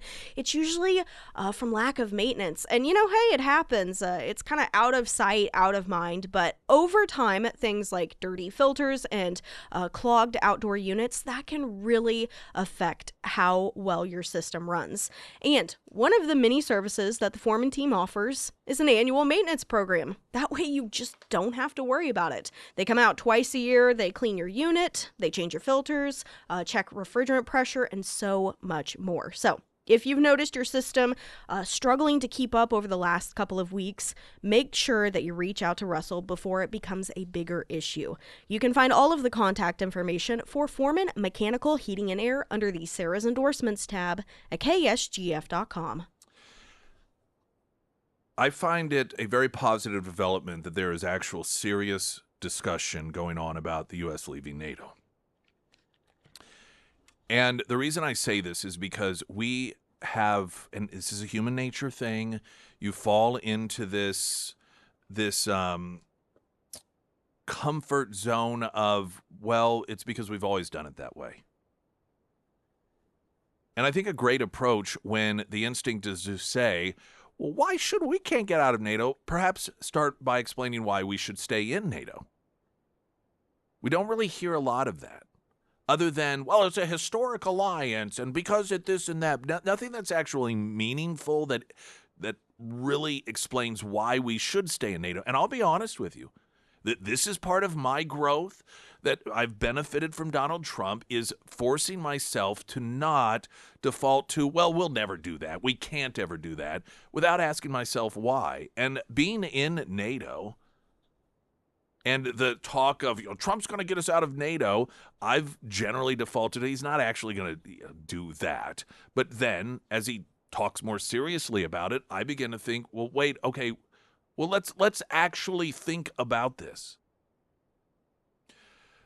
There's a piece in Fox News noting that The Economist editor-in-chief Zanny Minton-Beddoes said on Monday that European leaders are coming to terms with the possibility of a true divorce among NATO, and saying, listen, in fact, the Secretary General of NATO is making his way to D.C. because they're really recognizing that this may happen. And they're panicked because they have been living off of us. They have been lazy in this relationship. They have made themselves completely reliant on the United States, which means NATO really isn't NATO. It's a collective of countries that is relying militarily and financially off the United States and has for a very long time. Now, Marco Rubio was asked just, I believe this was yesterday, about the possibility of the U.S. leaving NATO. And I've been a big supporter of NATO. And one of the reasons why I've been a supporter of NATO is because I believe that these basing rights give us leverage and give us flexibility and operational capability all over the world. But if NATO is just about us defending Europe if they're attacked, but them denying us basing rights when we need them, that's not a very good arrangement. That's a hard one to stay engaged in and say this is good for the United States. So all of that's going to have to be reexamined. All of it's going to have to be reexamined.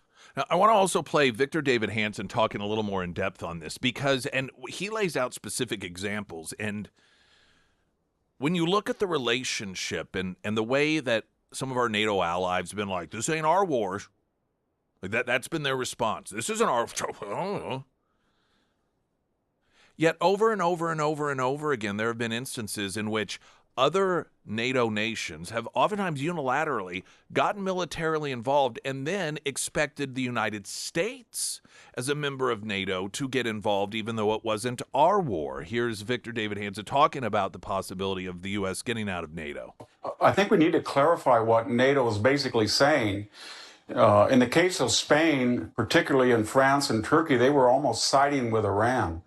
But the other countries that didn't let us, like the UK and Italy, as well as those three, they were saying, well, this wasn't our war, but they don't realize that we got involved on a lot of their unilateral events.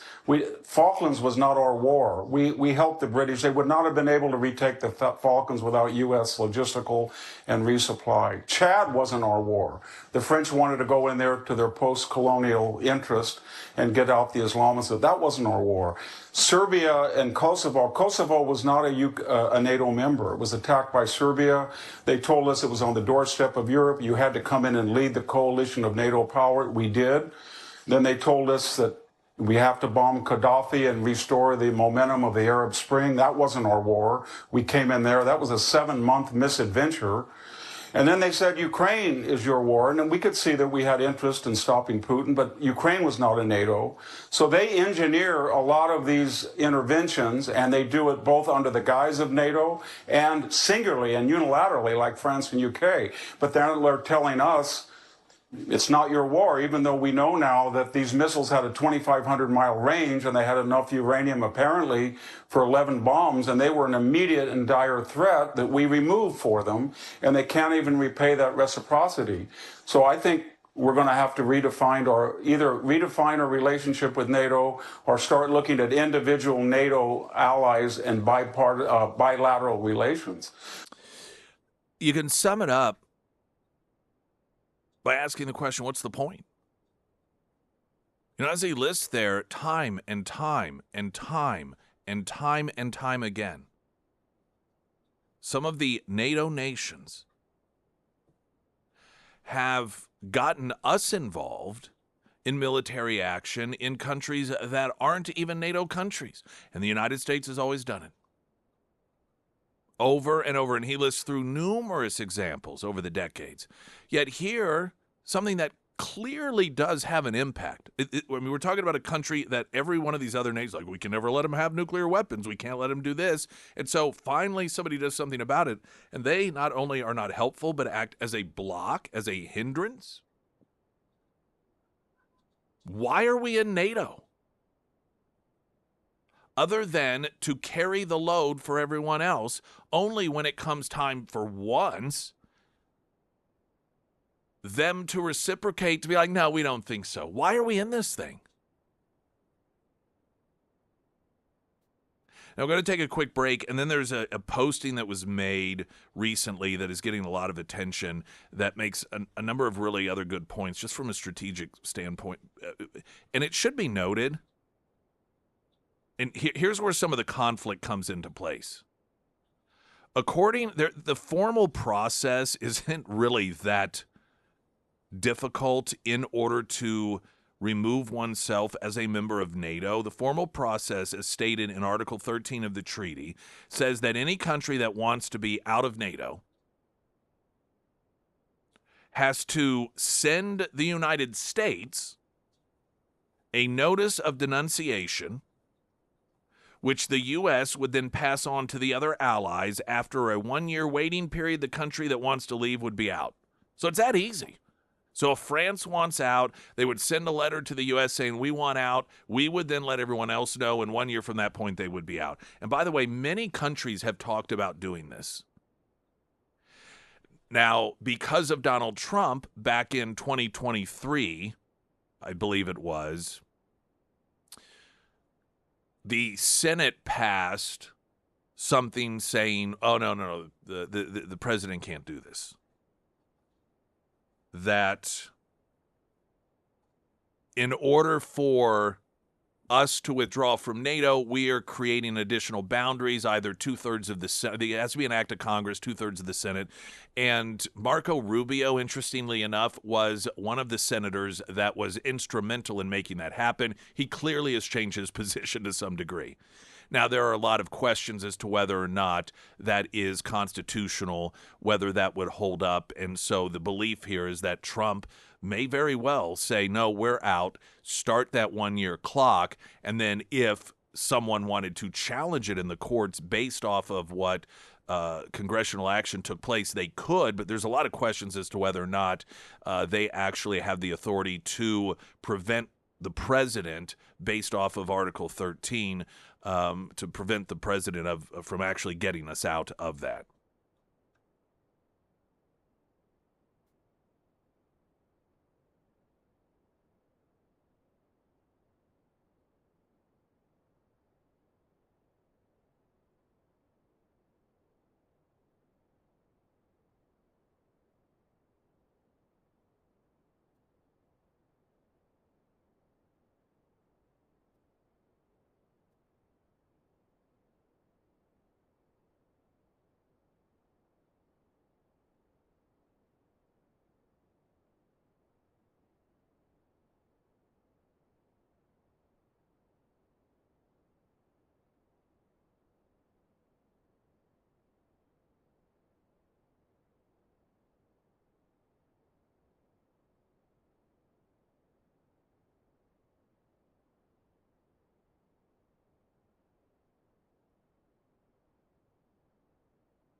There's a piece, and we'll get it posted in its entirety, and it is from Donald Vandergrift. He's a retired U.S. Army major, and he argues why the United States must withdraw from NATO. And some of it is more broad in its assessment, but some of it straight up is common sense.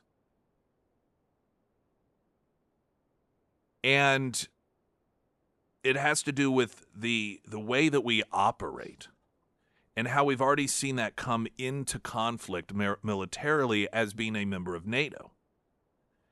And he notes that NATO, which was forged in 1949 to counter Soviet expansion, has long outlived its utility as a vehicle for American security interests in an era defined by maneuver warfare principles, which is speed, surprise, decentralized decision-making through mission command, and the need to counter fourth-generation warfare threats that blend military, cultural, ideological, and demographic subversion. NATO has become a strategic anchor rather than an enabler. It ties the United States to allies mired in second-generation warfare mindsets of centralized bureaucracy, firepower-based attrition, and risk-averse consensus politics. The Ukrainians recently fired their NATO advisors for this very reason. He notes, the misalignment is not abstract. It manifested dramatically in Operation Epic Fury, the U.S.-led campaign launched in late February under Trump to neutralize Iran's ballistic missile arsenal, naval capabilities, terrorist proxies, and nuclear ambitions.